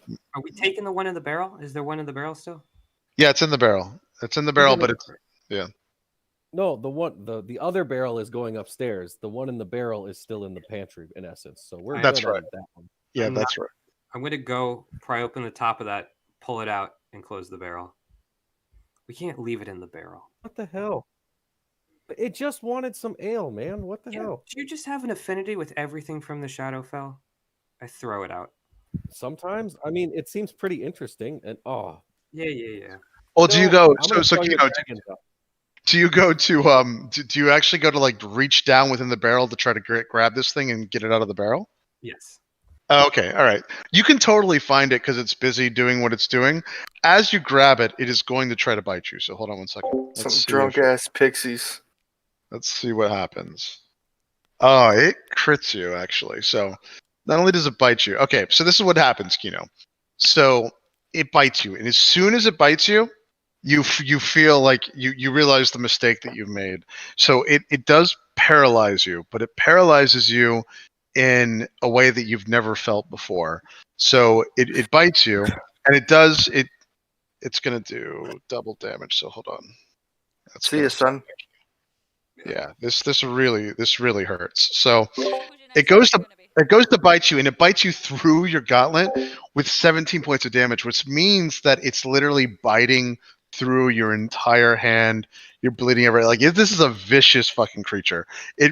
You are shocked at how utterly like devastating this bite is. But as this happens, Kino literally cannot move, stops moving, and Kino, your skin when you get up, your whole skin now is black or whatever. Immediately as it bites you, it goes to dash. So on initiative, let's see what its initiative would have been though. Hold on one second. These things are pretty fast. Yeah. So go ahead, Johnny. If you want to make a reaction, roll initiative, and let's see if you can even catch this thing because it's getting in. It has a +9, so it's 18 on its initiative. But let's see if you can even score past that. Because if not, it's going to book it out. Got a 21. Would it have paralyzed me while I was grappling it? Yes. Yeah. It would. This all would have happened. It would have bit you instinctively, and I happened to roll a nat 20. All right. So you get to make an action. So you see this as it bites Kino. You can now make an aggressive action against it before it. I will Eldritch blast it. Oh God. Yep. 24 to hit. Yeah, so that's gonna hit. And imagine this is what ends up happening. So you see your arm go down, Kino, and I mean, so Johnny, you see Kino's arm go down, and he goes to grab it out of the liquid. You see it getting grabbed out of liquid, and then you literally see Kino's hand getting like ripped to shreds with this super aggressive, awful like bite. And Johnny, because you have dark vision, you can see that Kino's skin is now entirely black. It's very worrying to you. Like it's a creepy fucking thing. And Kino, you can't move. Obviously, when that happens, you go to Eldritch Blast. You're not only just hitting this thing, but the barrel's gonna like probably get destroyed as well. There's 3 beams. So does a 18 hit? Yes, 18 hits. Yep. So I hit with all 3 beams, and it would do a total of 14, 14, and 12. So Oh yeah, how much total? That's 40. 40. 14 to 14 is 28 plus 12 is 40. Yeah, 40. Yeah. Right on No, the- so you literally blast its head off. You kill it out. So you literally explode this creature's head. It goes everywhere, explodes in a shattering mass of like just blood and other things. The blood, by the way, is a deep purple, and it also glows slightly. But you are able to like just completely destroy this creature. I will scoop the remnants of it together, and I will try to drag Kino back up the stairs. And if I can't because she is too heavy, I will scream for brother. That's rude. Also, if I get an Kino's pretty action, heavy with his armor. Yeah. Yep. I can still take actions. I'm just looking at it says I can't move or speak, and Right, I automatically fail. You can take an action. Yep. I'm just gonna spend 5 points of lay on hands and end it. All right. So you go through and actually, how the fuck does that work though if you're paralyzed? You have to Yeah, I'm touch looking. yourself with lay on hands, don't you? Yeah, I'm looking at it. It says I'm a paralyzed creature is incapacitated. Oh, it's incapacitated. Hold on, it sends me to another thing. Yeah, I don't think you can make any spells or anything. I don't think so. I don't think you can do any. Yeah. Yeah. Yeah, the last thing was I'm also incapacitated, and then the incapacitated Yep. status is can't take actions or reactions. Never mind. Yep. Yeah. Good luck. Yeah, and he's also pretty heavy with his armor. So, Johnny, what's your strength? Do I think 8. this is like a magical poison? Yeah, you're not gonna be able to. It does look like it's a magical effect. I'm gonna Yeah, it attempt looks like. dispel.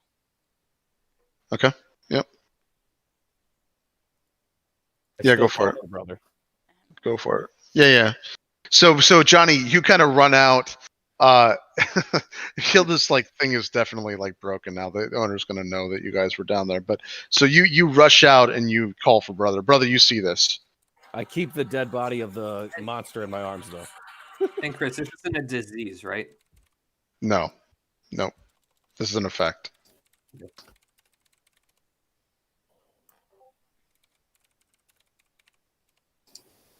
Ooh, 15. 15 All on right. the dice, which I think makes it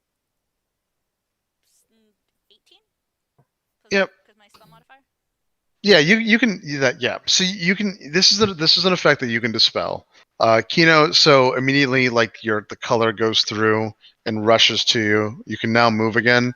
The damage is still all there, but when you were under this, you felt like you were dead. Like it was a very terrifying thing. Like it felt like you had died. You couldn't move. There was nothing you could do. It was an awful, awful, very depressing, sad, gloomy feeling. So. I'm gonna do 10 points of lay on hands as soon as I get Yep. movement back. And, Yeah. I'm going to walk. I'm going to close the barrel and walk Okay. the stairs. Yep. Okay. All right. There is no barrel anymore. Yeah. No. Yeah. The one that Hilda brought out, she was able to get to, but the other one is just a mess of like, yeah. I'm going to use mending on the barrel.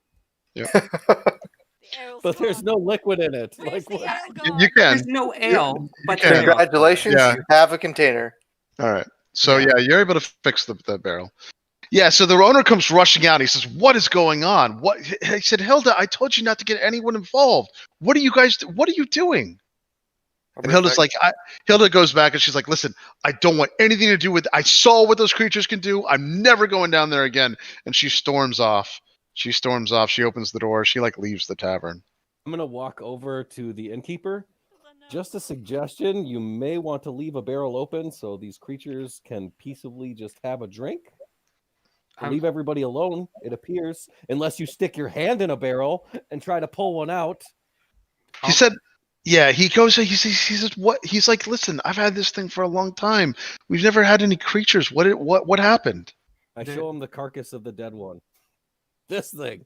He said, "I thought this was safe. I thought that I mean, do you know how magic works? Like you put a thing down and it's supposed to just be like a basement, right?" I hate to tell you, but no magic like this isn't safe. This is not a safe plane. We think that maybe this is a fragment of the Shadowfell, in which case you are leaving your basement in a very, scary and Yeah, he said dark place. he said I have like 20 barrels down there. He's like I can't afford to lose all of them. He's like this. He's like, tell you what. He's like, listen, I will pay you. I will pay you 25 gold. Can you just go get my barrels and bring them up? If you do that for me, I will literally give this to you. You can have it, but I just want all my inventory out of it. Where would you like the barrels? He said you can just put them. You can just put them behind the counter, and I'll have to figure this out later. So yeah, Is Grin here too? I'm here. yeah, Grin. Grin's here. Yeah. I'll whistle Grin over. Hey, we got barrels to move. We How would need you like them muscle. stacked? Would you like Why not just you standing four up? more? Did brother follow me outside, or did he stay inside? So brother did. Yeah, brother. So that's the other thing is I was asking what your reaction was while all this was happening. So basically, he was able to steal the rod from him. He was able to steal whatever he had, Yep. and he like winked at you and kind of like motioned for you to go outside. I showed it to him as I left as well. Now, what's the guy with the signet ring doing?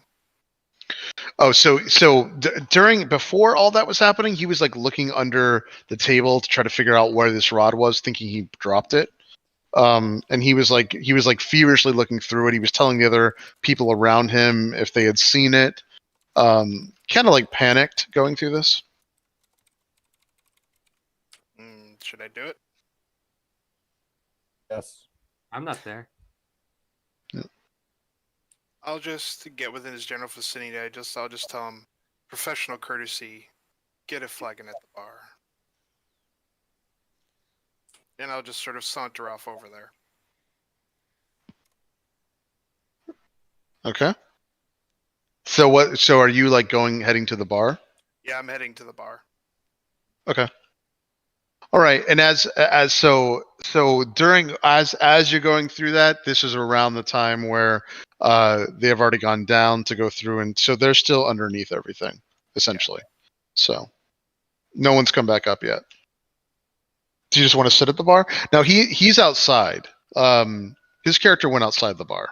Yeah, I'm talking to the guy with the signet ring. Okay. All right, I'll go back on mute. Yeah. All right. So what did he? So yeah, he follows you over. He said, "Did you see who took my staff?" I'll say, I won't say who I work for, but there was a group in here previously, dark cloaks, drow, nondescript, but strange looking. I didn't see it exactly, but I just saw a flash of something from the door. Okay. So he gets up and he makes a bolt for it. I assume you made a stealth check outside. Oh yeah, I did. Let me go back a while. Yep. I think it was 19. Yeah, because he's bolting out the door. Yeah, it All was 19, and That's fine. Yeah, so you're around the corner in the shadows, well hidden. He bolts out the door, runs. You see that he makes a panic look both ways, and he's basically through the night trying to he's going down here, trying to look for these guys, going through it. So you're in a pretty good position. You could actually make your way back in the bar if you wanted to. If I see him run out, yeah, sure, I will. Okay. All right. Yeah, you walk back. You see brother at the bar. Around this point, everything happens. You see Hilda kind of bring the barrel open. You hear the kind of commotion underneath it with the door open, and then you see Kino coming back up and the owner come out, and they have that exasperated thing. Hilda walks out the door saying, she's done with this. So. Is there a chance I could get a 2-sentence description of everyone's characters, physically? Yeah, absolutely. Yeah, everyone, go ahead and describe your character. Yeah. Well, at least I'm probably the first one he would have saw since he winked at me. Yep. I'm a 7-foot tall, sort of on the lean side figure. It's dark blue, heavy linen robes, and there's just a lot of fabric, leather gloves, leather boots. Can't really see my face. Okay. And then probably coming up from the basement, holding a barrel, struggling to hold it. You see a tall, armored elven form standing a little over 6 feet tall, with a fairly standard Neverwinter military plate mail set of armor, female fit, but the edges of the armor have been warped and buckled, giving her a more nefarious, spiky visage. She's got a long blue cloak pinned to her back, and just below her elbows, sort of wrapping the cape around her like a gown, billowing over a huge Yeti fur-lined coat. And then you could see on her back, sort of covered by her cape, is sort of a large shield. And you see she places the barrel down and takes off her helmet and kind of wipes her brow. And you can see a stern but young face of a high elf woman, and her eyes are crackling with this intense purple arcane energy. You see around her eyes are a smattering of almost black war paint, which I'm not sure you've actually seen yet, brother. But and you see there's a small line painted over her high cheekbones and over the bridge of her nose.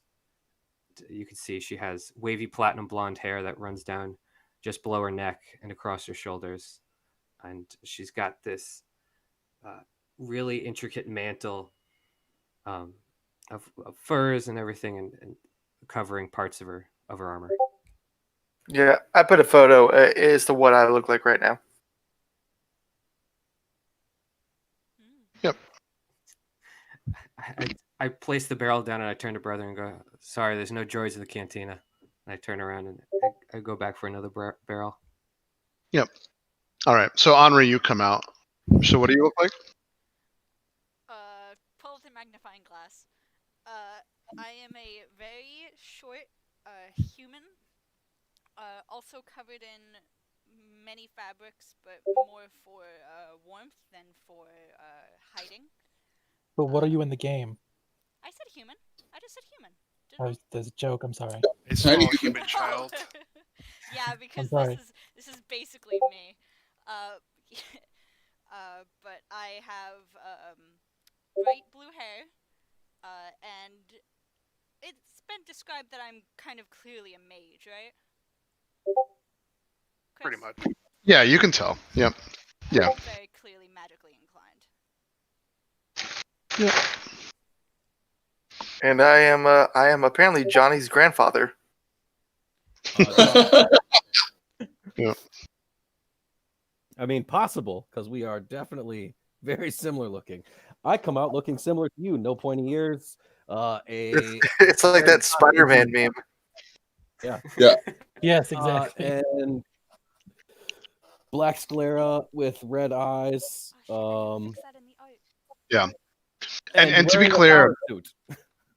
yeah, and to be clear too, so I did a poor job at this, but he was across the room to you, Gage, which is why in this case it didn't have any effect. He was like 50. Oh, okay, almost I got 50 you. I got you. Yeah, but go ahead. Gage, is your character? Do their eyes look like that? Yeah. Yep. Kino's You gonna. crazy-eyed people. Kino's just gonna do a little bit of a double take and then go back downstairs. And I'm there too. Yep. I'm supervising. Yeah, what do you look like, Gren? Grin is a half orc, pretty obviously. He's got kind of pale green skin at the moment. And he has horns in his forehead, which are super sus. Yeah. He's wearing half plate armor and looks very ill dressed for the climate. But he's also got kind of a Robin Williams and Jumanji kind of thing going on right now too. Oh, with the beard. Yeah. Incredibly funny and depressed. Well, that could be true. But I meant more visually. Just don't let him be alone with any belts. Manic. Wow. Yeah. All right. Yeah. Well, Wow. Oh, Jesus. I will just walk back in, take a pause in the doorway. This motley group of consorts laid out before me, and just go sit down at the bar. Yeah, Henri, the one thing that you notice about him as you get closer to him is that you innately can feel this. He has something on him that messes with your specific form of magic, your skull. I love how You can- we haven't come across anything anything that is specifically my school of magic, just things that directly like mess Yeah. with it.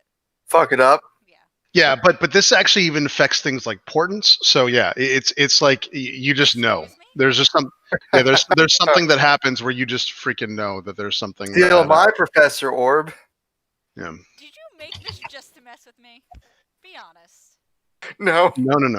No. Did you mess with our portents? Because we have to you talk do? then. What did you do? No. It only feels like that, Henri. You're not exactly sure what this does magically or whatever, but it affects everything about your school of magic in particular. It's basically So. an anti-divination. Okay. Yeah. It's anti-Amanda, let's be honest. Yeah. At least he's honest about it. But as you're taken back, it's like as you get into his little bubble, whatever that is, you can feel it. You're like, what? What is that? You've never felt it before. Has he like introduced himself to us yet? No, I'm just He sat was down at the talking to bar. me. Yeah, the only person he's really I've interacted ordered- with is brother. Yeah, he's interacted with I've brother a ordered- bit. As soon as I like feel that, I'm just gonna stop and stare at him, like just full on staring. Yep. I'm just kind of like absent-mindedly, like cheek in my palm, leaned up on the bar, just like drumming my fingers, waiting for my whiskey. I'm gonna walk the corpse of the little creature in my bag over to brother, and then kind of motion my head down into the bag and show him. This is what was downstairs. Yeah, so brother, as it's dead now, you can see the body clearly. It's basically a grayish black skinned creature that has slightly glowing purple blood. It's around now. It's only like maybe a foot and a half. Is like most of the top part of its body has been completely eviscerated, but the wings are still intact and they're translucent. But it is like the body of like a pixie. It is wearing mundane clothing too. It's wearing clothing made out of a material you've never ever seen before. It's a plant-based material that looks like it's sharp around the edges, and that's what it's using for clothing. I'll reach into my bag real quick and pull out one of my potion manuals and see if I can look it up real quick to see if I can harvest anything from it. Yep. So so if you want to take so you could take the clothing out of it because it is a very specific plant from the Shadowfell. I don't know that you would necessarily know what that is, unfortunately, but you would know that it's foliage. So you may want to take that. But yeah, I'll take the clothes off of it. Like basically, like I'll just pull it out of Johnny's bag and put it on the bar. Yep. And crack up my herbalism kit and just start, now here's the thing. slicing it. You are kind of doing this in public, and this is going to draw a bunch of attention. You know this, so it's up to you on what you want to do. But if you do everything you described, if he goes to take it out of the bag, I will say to him, maybe we should go back to our room for this kind of thing. Just like, the other time we did this in public, similar Sort of situations. steps like, oh, you're right. I got too excited. Don't My pull a apologies. Johnny. Yeah. Just like to slowly put my surgical instruments back in the bag. Yeah. Yep.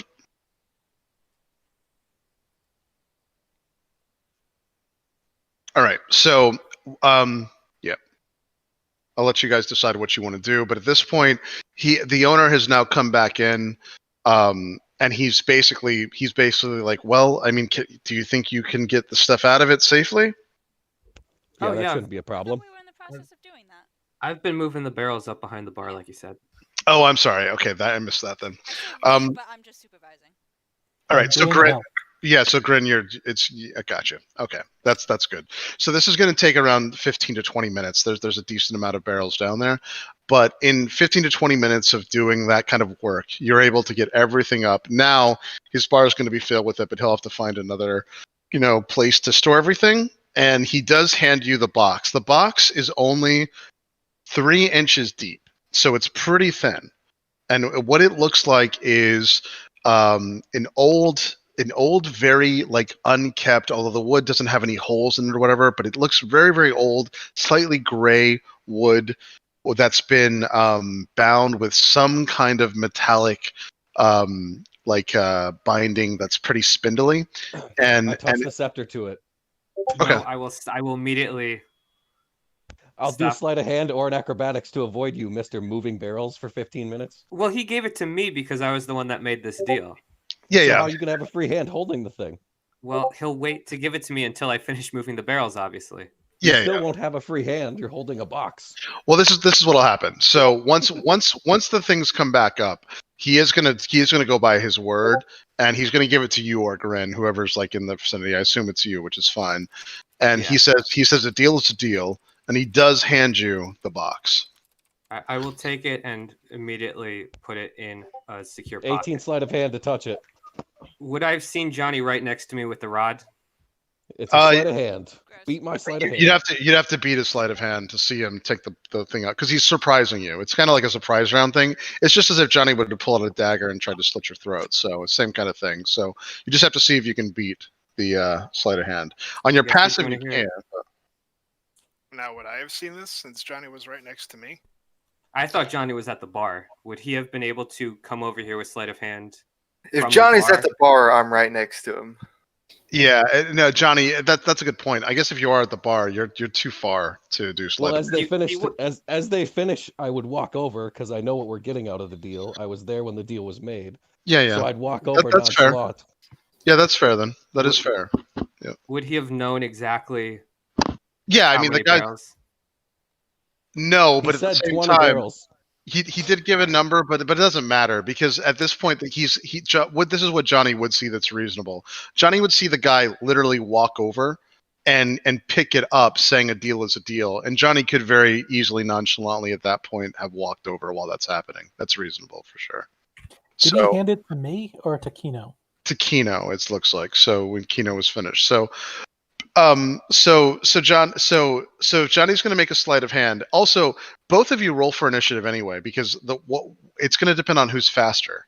Whether it's Kino faster to do the action, especially yeah, since the opposed action, you absolutely should be not. doing it. 21. I go first. Yeah, so Johnny's going to go first. So All right.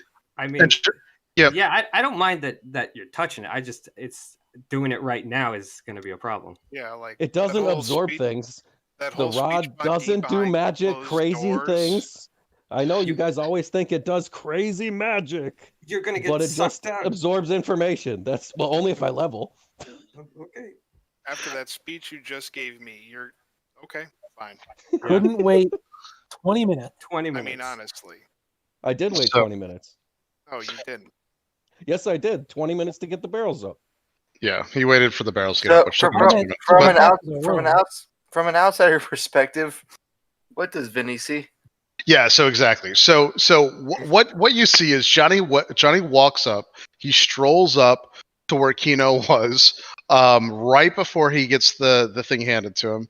As he does that, he makes a very, very very quick, stealthily, but very like obviously purposeful motion to take something out of his back where underneath his cloak. It's some kind of metallic object because you don't have anything to basically make this hidden necessarily. So part of it's going to be seen no matter what. And you very, very quickly and briefly, considering you got such a good roll, see some kind of flash of gold and maybe blue. And as that happens, the item that he has does light up. It does light up, Johnny, when you touch it. And everything vibrates for you, and I assume you clearly put it back. But Yep. but you do see it enough to see that there's a golden, bluish, glowing object that touched that touched this box, and then he quickly tries to put it back, and as if nothing happened. Basically, clearly though, you can all see it. It's just that he did win, and he was able to touch the staff to it. Yeah. So Johnny, what do you see? What does it say about it? It does. That's not how this works. Okay. It just stores information until I have a chance to go back in. All it does is store information. Yeah, and you can hear that, by the way, Gage. Where are we standing right now in the bar? Are we? You're literally behind the bar. This is where Oh, my- exactly where the box was. So he picked up the box. You're all behind the bar, going through it. I mean, you have no idea at this point who's watching or whatever, but you're all behind the bar, so you would imagine you're making a little bit of a scene at this point. Yeah, I'm just staring at Koino, just twirling a butter Kino. knife. Kino, I'm Kino. sorry. Kino, I'm just staring at Kino, just twirling a butter knife between my fingers. I Yeah. will go, okay, well, if you're done with that, I just take the box and I walk outside and I walk back to our room. Yeah, so you're going to leave the tavern and go through it. Is anybody else coming? Before I leave, I'm going to spin around to the owner and I'll go, how much was one of those barrels? He said each barrel was around 10 gold. I will drop 10 gold in his hand and say, sorry for breaking that one. No, he said I really appreciate it. Thank you. He said that is the wholesale price, but I'll take it. Thank you very much. Yes. And I'll drop 15 in his hand. Okay. Yes. And No, he says thank you. Yeah. We'll be in town. You'll probably see us. Yeah, good luck with figuring it out. And I'm sorry that things couldn't work out with the. He said, no, I'm happy to get this thing off my hands. Like if I'm going to have little creatures that can like do harm, he's like, I'd much rather this get out of my establishment. So, if it does turn out to be dangerous, by the way, if you could, let's just keep this on the down low. I don't want other patrons or people from the area. It is a superstitious lot thinking that there's anything like dangerous here. So if you could just keep that to yourselves, that'd be greatly appreciated. Don't worry. Nosy patrons are some of the people that piss me off the most. And I look at Johnny and I walk out. Yep. He says, thank you. I really appreciate it. Thank you. Yeah. Now I'm still waiting on brother to take a seat next to me because I ordered 2 shots of alcohol. I'm already set. Or 2 shots of whiskey. Yeah, brother's sitting there. So Okay. Yep. I'll let you all conclude your business before we get into this. I'll take a seat next to brother.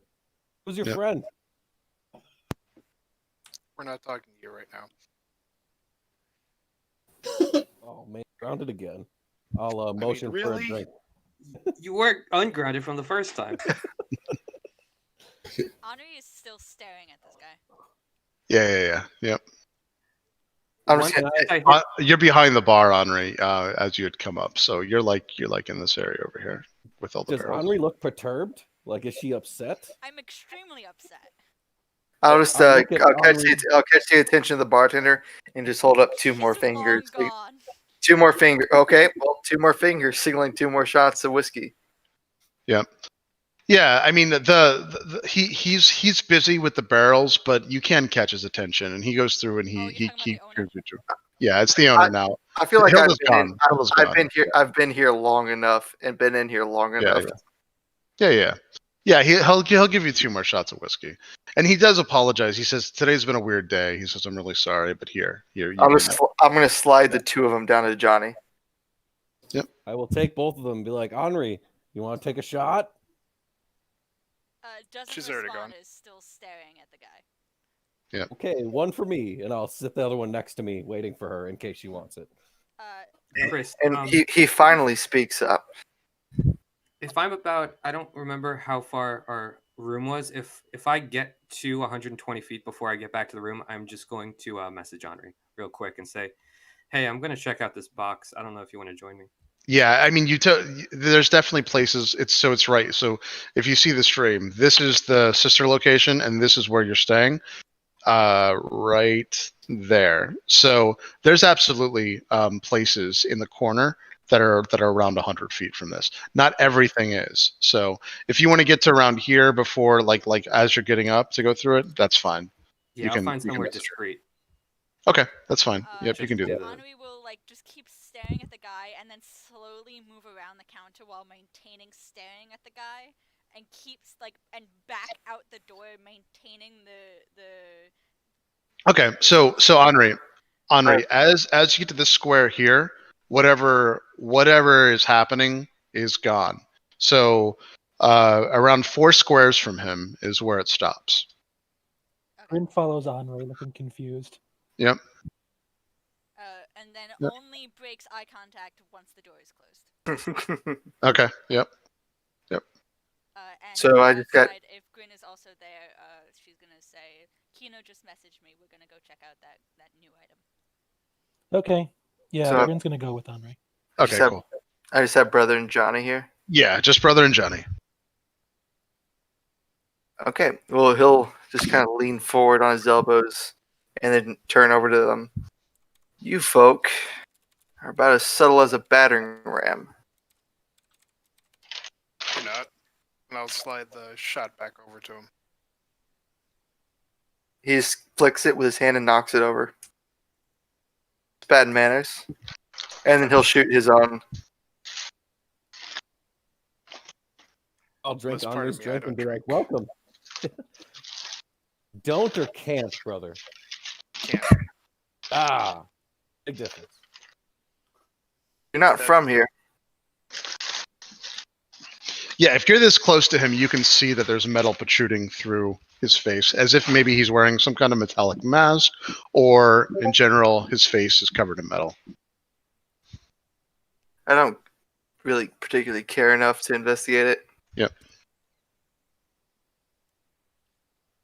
Well, but yeah, he blasts. Basically, he says, "You're not from here."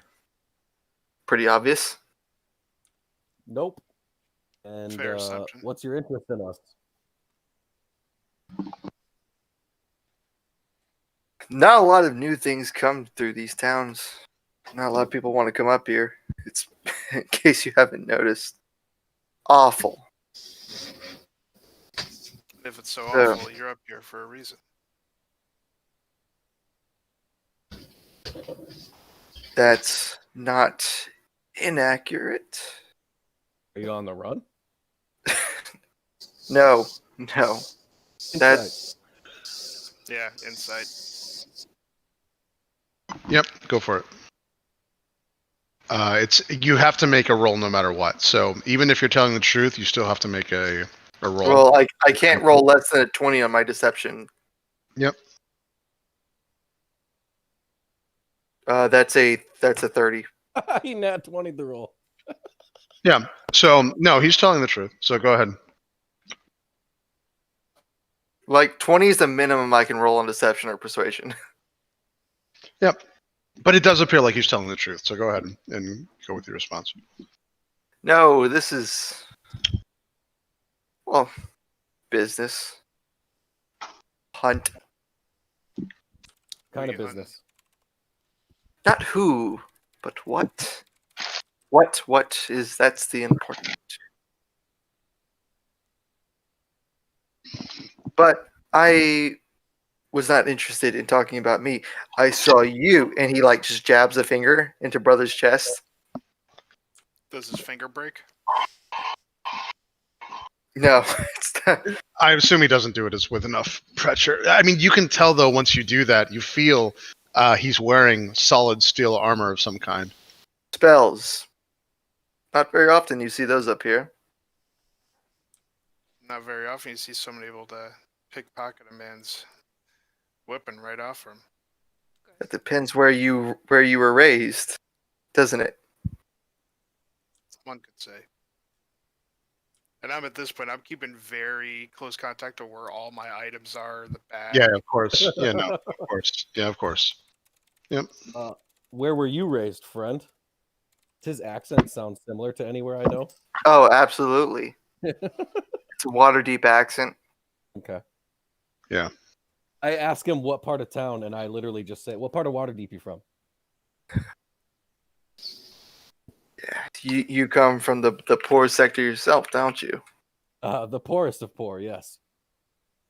We clearly run in different circles then.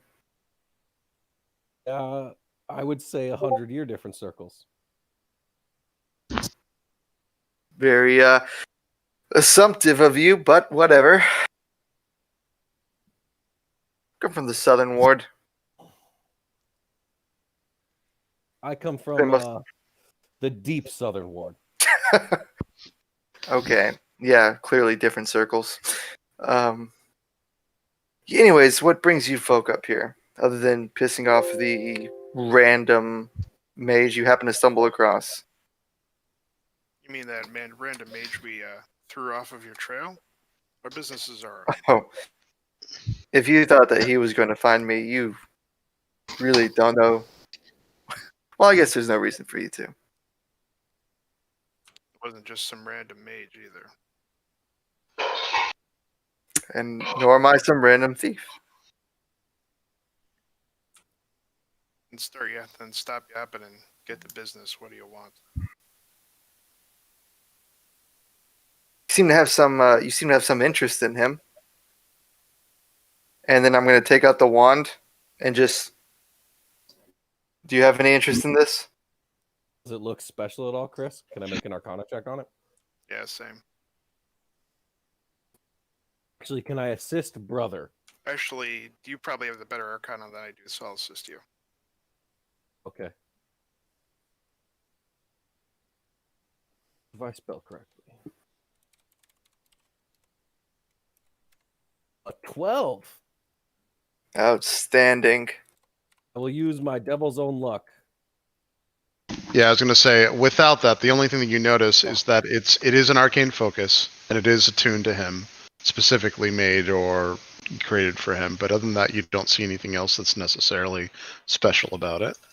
Okay, I got a 14. Brother, are you guidancing me at all or no? Yeah, I would have guidanced you. All right, so let me know how you roll. Yeah, roll a d4. There we go. Yeah. There we go. I got a 18. 18. You're Okay. up to 18 now. All right.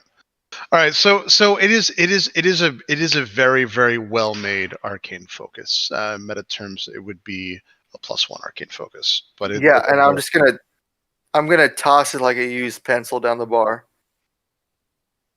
I will go to grab it if brother doesn't want it.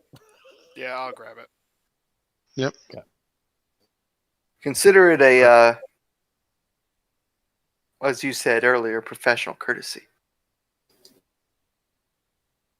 Yep. So you never answered my question. What's your business here, and why talk to us?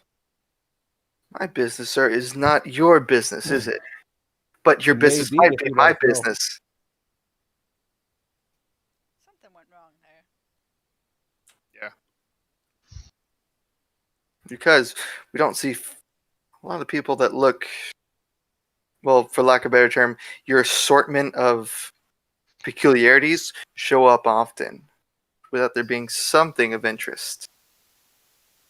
And you might be able to help me help you. What are you hunting? Give us a little more information about you before we just, let you into the fold, so to speak. Well, the barrier of entry to that particular group doesn't seem to be extremely high. You would be mistaken. The one thing that you do notice about him compared to other people in town is that and this is not just from stealing the arcane focus out from underneath the arcane brotherhood member, but there is something about him, and you've been able to do this with other people too, where you can tell he's slightly dangerous in the sense that if you were to go toe to toe with him, he's definitely like inept and skilled. So he's around as far as like usefulness Isn't as it useless? groups. Yeah, adept. Yeah. Adept. I meant adept. I meant adept. Did I say Adept. adept? I'm sorry. I meant adept. I am adept. I meant it.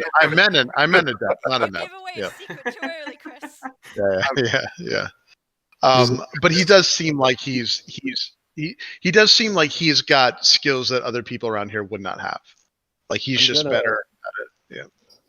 I'm going to whisper lightly in brother's ear. We did just lose our cool friend, if you catch my drift. His fast fingers may be helpful. Tell me, I sort of shrug. have you ever heard of Kuldahar? You can make a history check to see if you have. All the cool shit happens when I'm not there. You get to make Arcana checks, you get to make history checks. Got a 14. Meanwhile, Grin and I are just building Nice. snowmen. But brother What'd got a you get? Oh, 19. Okay, brother. You remember that there is very much around that name, although you don't remember the exact name. There was an ancient, very old city within Icewind Dale that a lot of people thought was a myth. That was a city that didn't have any kind of winter ever. It was actually in perpetual summer, surrounded by something called the Great Oak, which was a giant tree. And it was run by druids. And you vaguely remember through this that there was some kind of like crystal, maybe it was called the heart gem, heartstone, something, you don't remember, but there was some kind of crystal inside a tree that perpetuated this magic, and it was planted by Saloon themselves, and that's the myth. And by the way, this is not on any map. It's very, very hard to find, which is why it's probably a fairy tale. And it was the only place with an Icewind Dale that winter never came. It actually was so well done as far as like the summer like effect that an entire town spread it around this tree and it thrived in the heart of Icewind Dale. Now the druids were very, very particular about who they let in, so it was also like a utopian society where Icewind Dale is just home to a lot of towns have criminals and other people that are undesirable, but not this place. This place was filled with people that were good natured. That's who the druids were bringing in. Also, people who protected nature in general, people who took care of like everything. And it was like almost a rite of passage to be in this town because there were druids that would take an entire pilgrimage to go there. But again, it was never put on any map, and lots of people have not found this place. Lots of people have looked because of the magic item that powered it, but also because there was fable that it was a land of just pure magic items, all kinds of like stuff like that. So people were constantly looking. Chris, I just But texted you. to you, it's like a fairy tale. Okay. So brother knows of it. Yeah, brother knows all that from his remembrance. Yep. So I guess what I say depends on what he says when I ask him I about it. wouldn't know that in character. It's out of character because I read it somewhere. Yeah, it's one of the places. Yes. Okay. Yeah, So- that's one of the places. Yep. I read Yeah, yeah. like, a Wikipedia What- thing. This is That's also- something I would know. By the way, in meta terms, this city it was a very, very important part of the Icewind Dale video game series. Anyway. So what would brother say to this? I know of it. Then you know that all the little jobs and rewards that has been bandied about, sideshows compared to what awaits us there. If Have you other- knew where it was.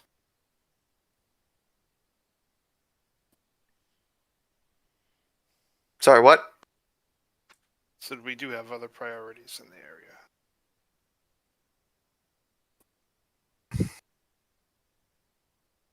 Quite unfortunate then. Because, Mr. I'm sorry. I don't recall you giving me your name. I didn't. Smart. Probably the smartest thing you've done since you've walked into this room. Discretion is important. My name, since I will be the polite one, Vincantio. It's nice to meet you. Pleasure. I'm So, Johnny. I reach over and offer my hand. I'll take it and shake it. I am not very strong at all. Very weak grip. Neither am I. Very limp wristed. Gross. Okay. Gross. A kinship is formed. The back So- of If you actually know of Kuldahar, then you must have some inkling of what its reclamation and rediscovery would mean. Maybe.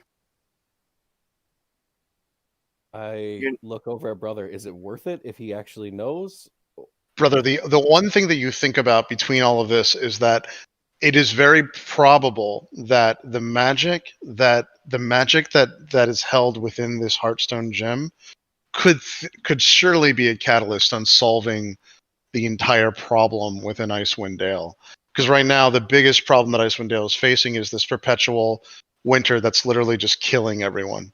And so that's one thing that you would know from the history of this. Yeah.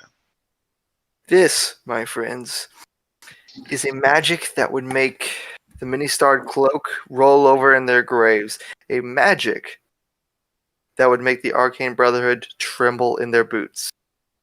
And a magic that I happen to know the whereabouts of. Funny The enough, problem that Insight besets check. me is getting from here to there.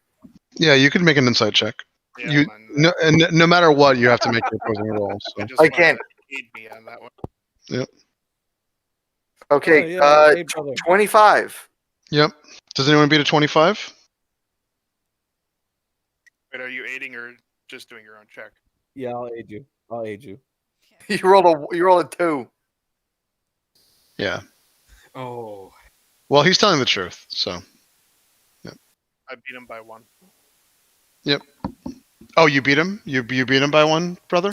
Yep, 26 to 25. Okay, so now you just have to basically say the entire insight surrounding what you were doing and if you were telling the truth or not. I seem to believe that I know exactly where it's at. Right. Everything I've said is straightforward and honest, whether it's in actuality or a ruse that I believe myself has yet to be determined. Right. Interesting. Yeah, he does very, very firmly believe that this is good information and that this is. I am nothing if not earnest. Then say we make a deal. We're doing a job soonish. By looking, are the miners gone by now? Yeah, they've started to go. Yep. I would have been able to say that through all this, I would have probably talked to one of them to see when they would want us there, like what the time frame was. Oh yeah, no, that's fine. If you just wanted to get this quickly out, they would have told you that and he says that listen, as long as you're able to do this within the entire time of the contract that we're here, and he tells you that they're going to be for 6 months, I'll still honor the deal. But of course, sooner rather than later would be ideal in this case. No, I heard your little exchange earlier. Again, subtlety. I would advise it as a learned skill for you.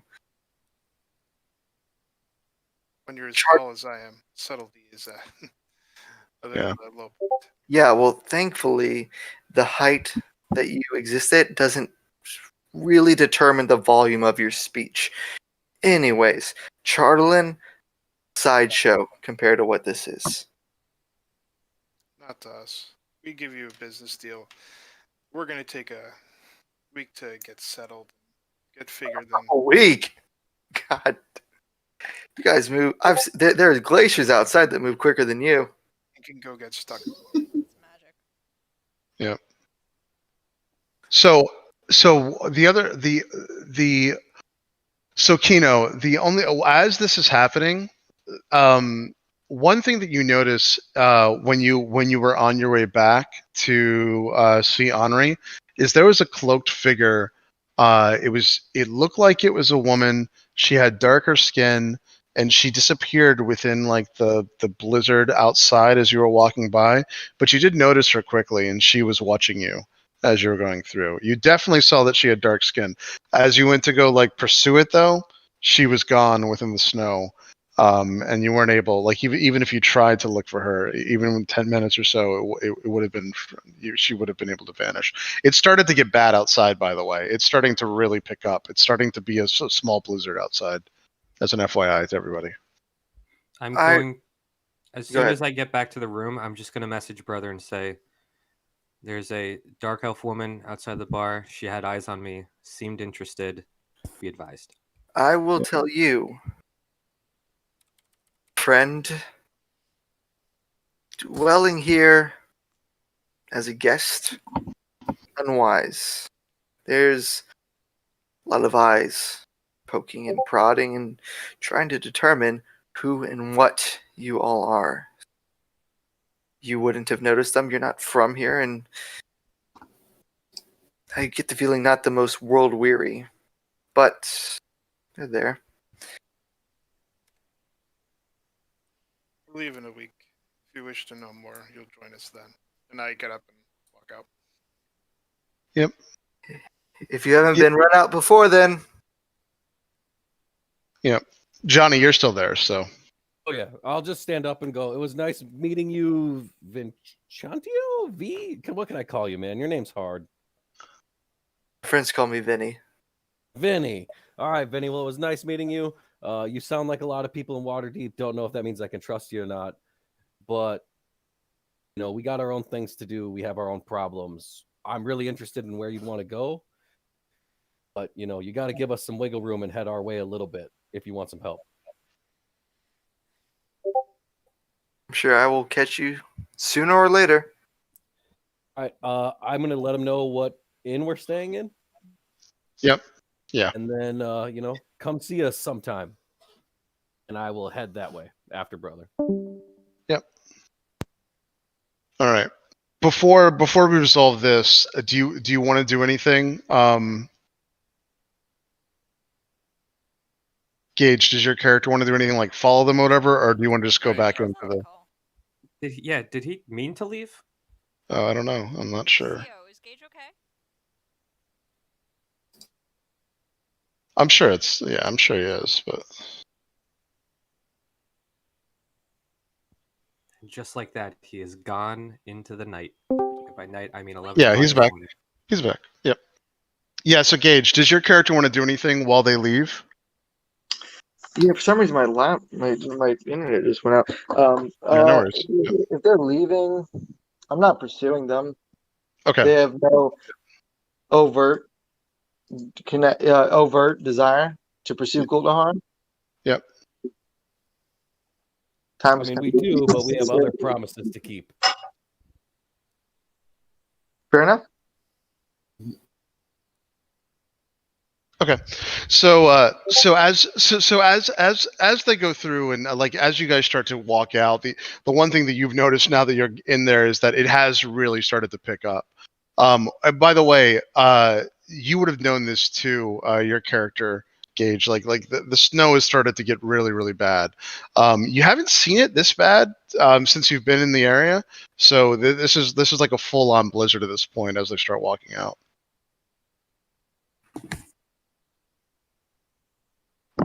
I will tie a rope to brother and stay close.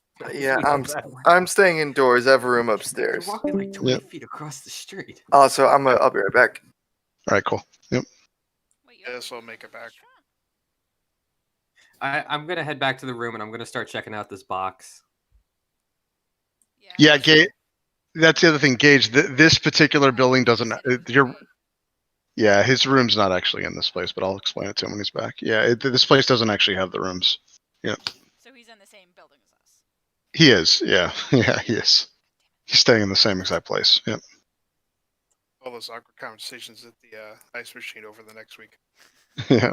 Yep. Once We don't need get much in, surprise.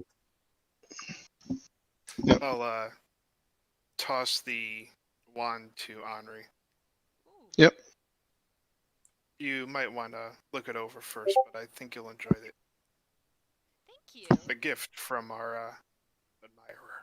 Yeah, it's a +1 arcane focus. Oh, that won't drop a pin on us. He won't immediately, search for that. Well, it's not him who's searching about it. Worry about it. It was the agent of the Arcane Brotherhood who he stole it from. Yep. Oh no, that's who I was saying. Yeah, no, Pino was saying that the member of the Arcane Brotherhood is going to be the one trying to ping that. Yeah, I got item that. and find, I'm just gonna sit down on the bed. Oh my god, I'm gonna strangle Johnny, that fucking warlock. Isn't he He attached pulled- to brother? Isn't he in the room right now? Yeah. Oh, Yeah, he is. Yeah. Hey, Chris. You're gonna strangle me. Just Yep. I standing didn't behind feel brother. that. Yeah, It- what the Chris- hell? Why Oh, am I Chris- getting blamed for this arcane focus? oh, Chris, wait, No, he said Yeah, in the yep. box. John, is there? Johnny, Sorry. Look at my hand. Hold on. I'm gonna look at her Do you- hand real quick. I'm gonna hold it up in front of Johnny's face. How does it look? And I fucking clock him in the nose. Yeah. Yeah, and Johnny, Because I'm not a fool and I don't stand near him at all. Listen here, bitch. Watch yourself. yeah, the one thing that you saw it more than anyone, Johnny. I mean, it was really bad. Like the thing not only bit through her hand, but half of her hand was split open or whatever. It was like the most excruciating thing you've ever seen. You I haven't told you to actually leave it seen. alone. Yeah. I Yeah. told you, Hey, leave Chris. him alone. Yeah. Is it Real 20 quick, Gage. Go ahead. Yep. Is there a way I could call in one of my favors? Yes. Also, what I was going to say is that there is no rooms on this particular end. You're actually staying in the same place as them. Okay, That's well, why- I want to call in one of my favors and find out what room Henri is staying in. Kiss my ass. You can though. You totally can. You would know And that. I'll- So Henri is actually staying in the room, like they're sharing a room. You can totally have that information though. And all yes. I'm going to do is I'm going to have the person who owes me just leave a single shot glass of whiskey at her door. Okay. Johnny, But you would know- have you would know call we're there. inside. Johnny, so I critted that unarmed attack. Okay. That's Well, you would have hit I him then. I would not have come near at all. I'm not a fool. Look Oh, at a okay. hand is not something I would have done. I Quick mean, question. That's fine. Exactly, call you not a fool. The Yeah. scuffling that's occurring in the room. Do I hear this in the I mean, book? I hit level 7 before all of you did. So So at this point, That's at this because point, you're a bastard, Abel, not a genius. so much has happened. We're just gonna say at this point, so you can actually have interaction. Yeah, that would have been done. I mean, technically, only we have gone through 3 hours of this, and only maybe 40 minutes have passed. But Yeah. at this point, yes, you can definitely get out of your book. I didn't Yeah, he expect just this much. said, there will be no fighting in here, not with my machine open. And he points. Yeah. Yep. Yeah. Sorry, Yeah. No I fighting just in front of mother. I start strapping my gauntlet back on. Yeah. Yeah, Oh, let me look at your damn hand. here you go. Take it out. Even with the healing though, you can tell that it was a traumatic injury. You can tell that she really got, like, she was not expecting this, and it bit through her gauntlet too. Like it was pretty bad. Does it look poisoned or any? Because since I'm No, a no, little familiar with the damage from Yeah. fake creatures. it doesn't appear like there's any poison left on it. And Henri, I assume you would have spent, like, Henri did have to go through and dispel some effect that Kino was going through, but surprisingly, it didn't look like it was poison, even though it was from the bite. And then What I'm did gonna you start get bit mending by? it. Some pixie from the Shadowfell. When was your last rabies shot? I dumped the body out of my backpack so Abel can take a look at it. Yeah, so the body now is there. So it is a gray. So Abel, what you're looking at is a gray skinned, very small, like maybe a foot and a half worth of like larger farious creature. The wings are still intact and they're translucent kind of gray. The blood though is still glowing just a tad, and it's purple. And the top part of the body is completely done. Like you can see, like its rib cage to some degree, and like it's just been like just it's obviously had some grievous injury done to it. But What it's do I it need to looks a know little what rough. it is? You could try to make a check, like a nature check, to see what the hell it was. Yeah, of course. I explained the Shadowfell stuff to him, so he has a little hints about Yeah, some yeah. information. Can I ask something real quick? Who has the wand? Henri does. Henri does, yeah. They gave it to. Well, who did I see take it? Brother. Brother. Okay, good to know. Thanks. Yep. All right, it was 22 nature check. Yeah, so if you're putting two and two together, you don't know what the creature's called, but you've heard of creatures within the Shadowfell, if it truly is this, that are the equivalent of pixies, and their bites are pretty awful. You don't remember everything that they do, but you do remember that it does paralyze you. They can kill you. Worse if their bite is, and it's magic. It's all this magical transference with their bite. If they're able to successfully like bite you and keep biting you, you're confident that he would have ended up dying. But they would have had to bite you like up to 5 times with this thing.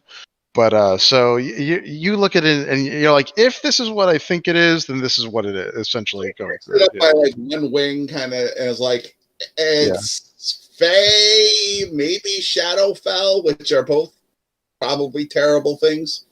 I think I've kind of heard of things like them. That's probably vicious.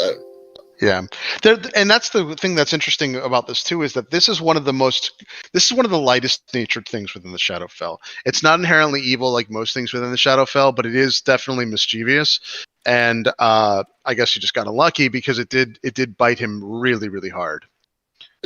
So diabolically annoying, I think is probably about right. Yeah.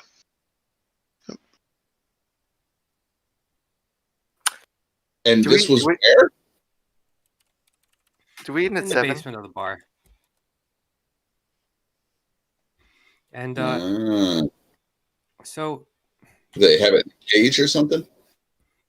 You guys hear at this point, and at some point, Gage, you would have had to come back. So it's probable with your passive perception that you would hear this. I'm doing something before I go back, which I need to talk to you about. Oh, okay, all right. If you want, you can text me too, and I can go through it. But I forgot your number. I didn't write it down. Here, I can. Just I'll private sanctum is up. Okay.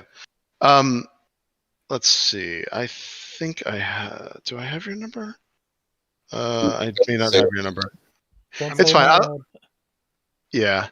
Well, we're Um, almost. If you guys end at 7, we're almost at time. Well, we're Yeah. I can I get can your message you number. later. I Yeah. can message you later. All right, perfect. All right, so you would have heard this though if you're over in here with your passive perception. I am not. However, there is okay. So there is that familiar knock on the door, by the way, that you guys heard before. It's like only like 3 feet up. It's like the soft knock that you heard previously. Might be the small rock gnome thing, but it's knocking at your door right now. I hold up the box to Abel and I go, the reason the bar had a shadowful basement was because of this. I don't know if you want to check it out.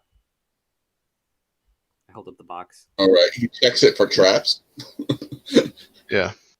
And then You can roll an investigation check on it, yeah. If I think that that's copper at the door, I'm gonna go open the door. Okay. All right. So as you guys are going through that, Henri goes to open the door. And Copper does look inside and he says, could you guys were you able to go check everything out today? Or maybe are you gonna do it maybe later? Or maybe do you want to go today with me? Have you? He has a distracted look. I just woke up. He said I'm just worried because now the weather's getting worse and like what if he's like unconscious or something? I look to the rest of the group. I mean, We'll if leave by the somebody's end in of the danger, day. we should go. Well, help them. yeah, we'll We take care should of go it. now, especially with this storm. Like, what are we trying to do? Get this person killed? We'll leave by the end of the day. He said, So, okay. He said, do you guys want me to come with you? Do you feel comfortable coming with us? He said, I'm probably going to die, but I would do it. Then no. So Well, stay then, here. yeah, no. He said, no, but you guys could die too. Yeah, and Yeah. No sense in both of us dying. He What's said, the vibe we get off this gnome? so he seems pretty sincere. You can do an insight check on him. Yeah, let's check that. Yeah. He also looks like a teddy bear, John. Yeah, he does look like a teddy bear currently. He's in like this it's something he made himself. It's not meant for him to look like a teddy bear, but it's an unfortunate side effect of the not only the materials that he used, but also the stitching.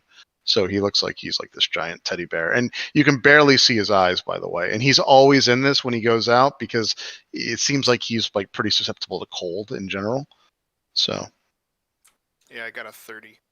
okay, you can tell that he's worried about his friend. He's definitely worried about his friend. It doesn't seem like he's being deceptive with you guys in any way, and he's worried about his friend's well-being. The way that you've been able to read this, he's also worried in general about something that hasn't surfaced yet, which is why he's probably very nervous and trying to get you guys to do this as quickly as you can. I just sort of look over to the little teddy bear and say, so,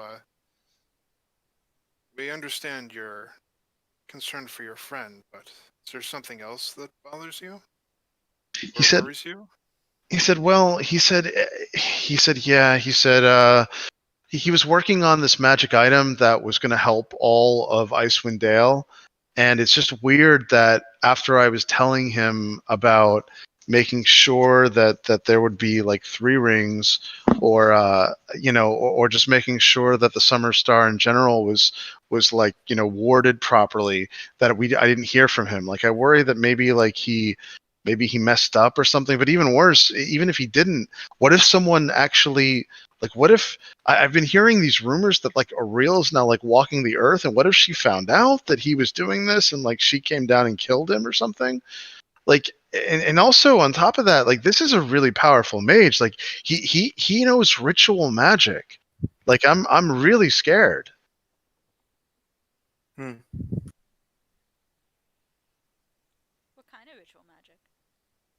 Like the real kind. And he looks over at you. Good kind. Yeah, so he said no, the real elven kind.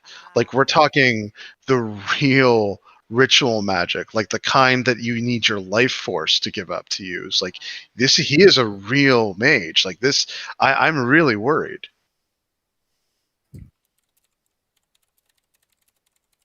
Yep. Okay, so I had a 14 investigation, and then I'll walk away to the far side of the room from my Yeah. my opened up Modron and open it towards the wall and then look in the box? Yeah, so it's not trapped, and you do open it up, and sure enough, it's a black space, just like you've seen with the bag of holding. For the most part, this is much, much darker, and it emanates when you open it. You're able to see this, Abel. Very tiny specks of like black, like smoke emanate from out of it. That is not like the bag of holding at all. And it has a different feeling. Like when you start to like look into it, even when you're not inside of it, Abel, it affects you just a tiny bit. It has a feeling of like sadness that you've never experienced before. Wow, okay. That's a different feeling than I expected. I will not touch it, but I'll hold a hand near it just to feel, maybe run it through the smoke to feel if there's any And it looks like it's like putting it through air or whatever. The one thing you do notice is that there is a ladder attached to this. So you do get to like use this ladder. It's by the way large enough for you to climb down. And there's some kind of ladder that you can't see because it's too dark, but it's this is like attached a chest size box then. Okay. It definitely is. So sorry, this box, the circumference is enough to bring an entire like barrel of ale with a whole person in it. It's just very thin. It's only 3 inches high, but it's, as you can imagine, it's almost like it's almost 4.5 feet wide by 4.5 feet. So it's pretty big. This is a pretty large box. Yeah.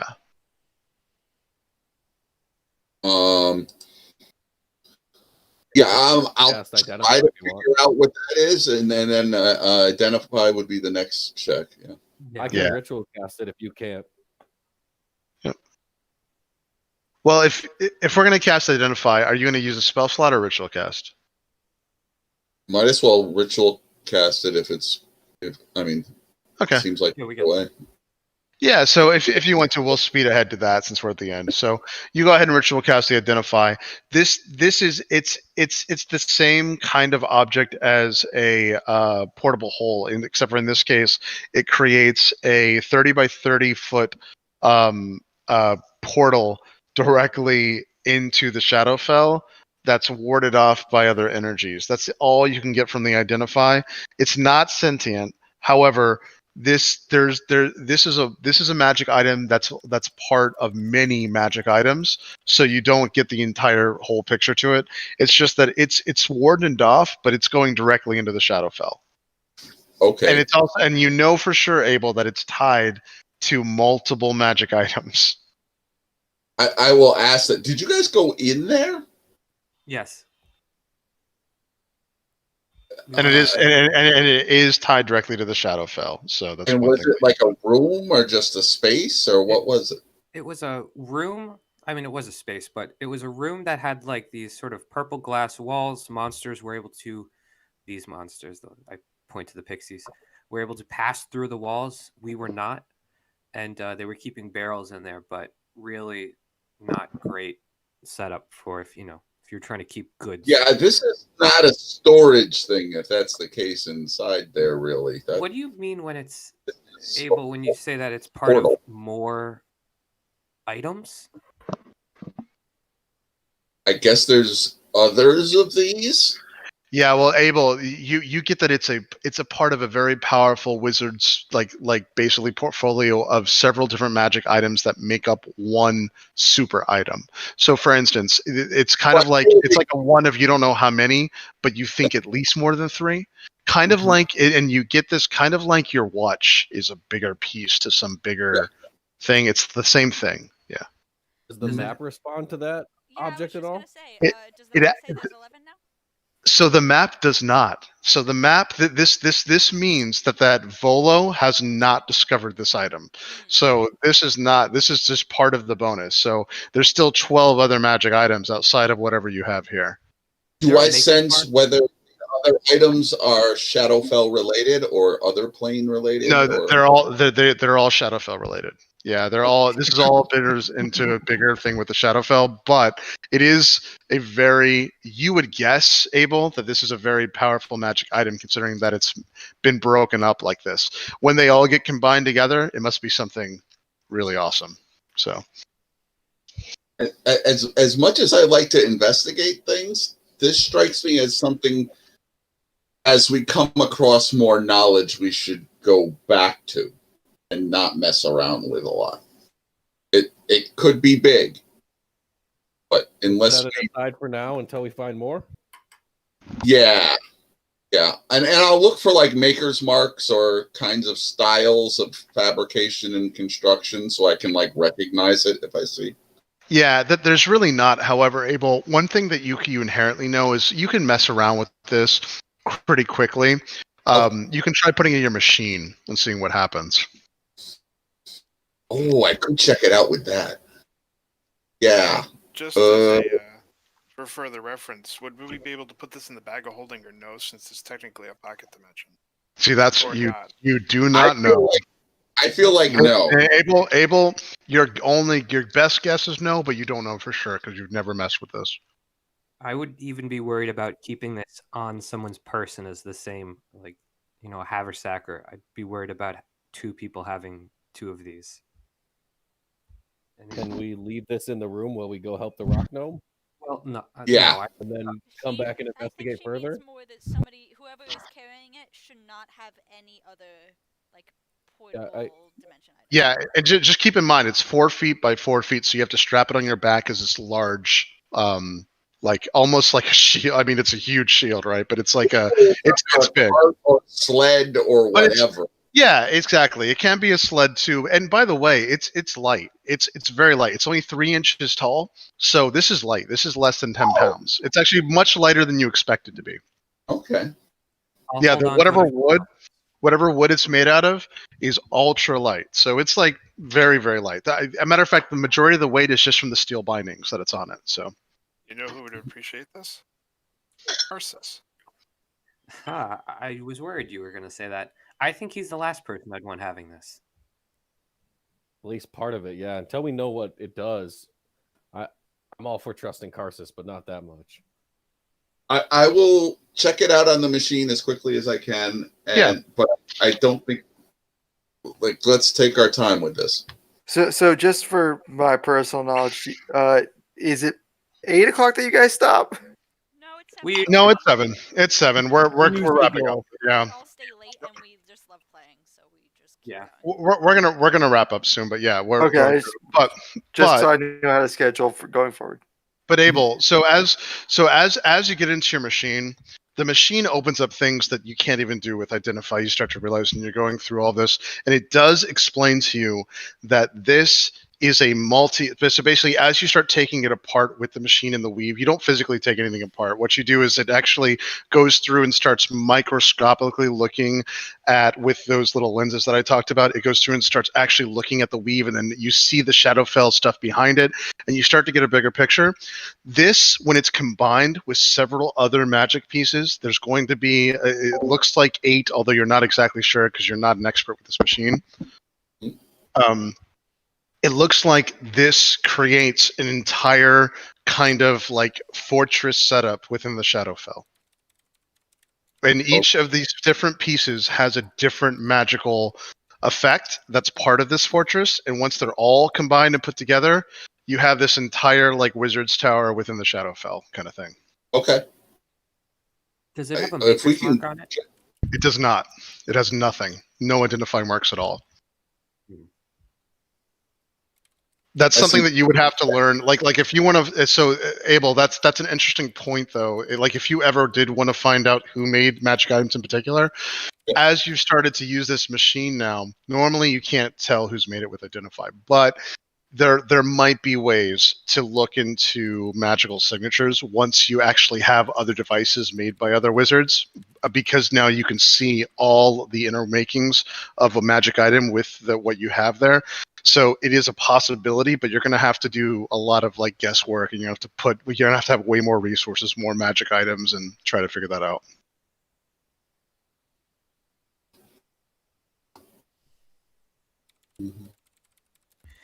And yeah, so that I mean, I'm just kind of taking notes as much as I can on it. Sorry, go ahead. I was just gonna say maybe we could tell Karsus in the future, but I think Karsus is always looking for the opportunity to lift items off of us, like the pseudo dragon or whatever else. So, not that the pseudo dragon is an item, but we maybe we play this close to the chest for the time being.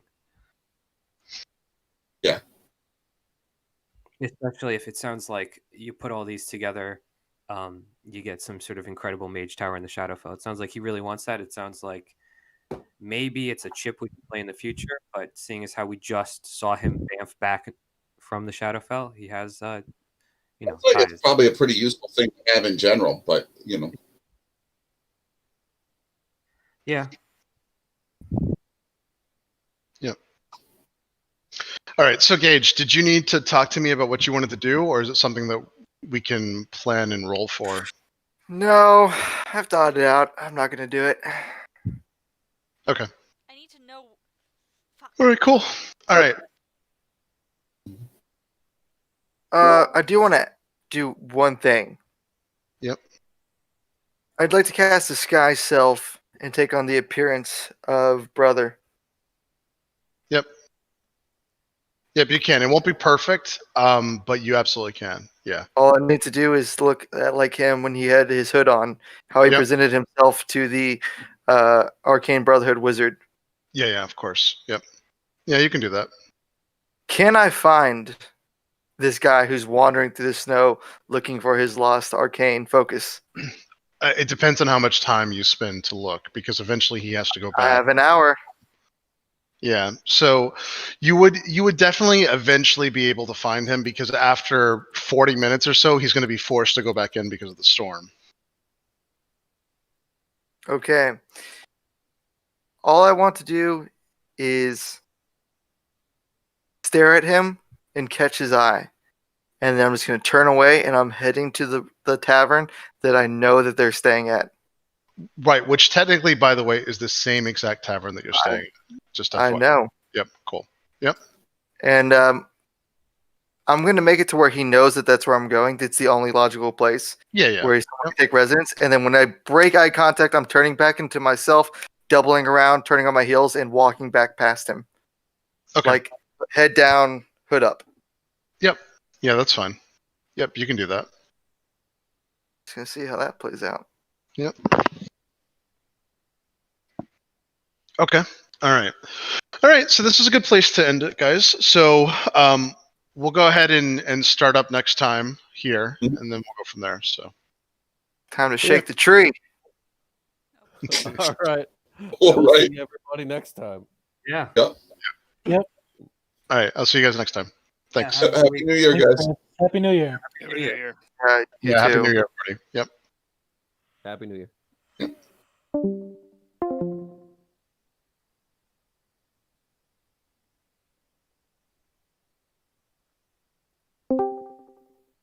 It had Yeah. to be done. It had to What be are you done. doing? Oh,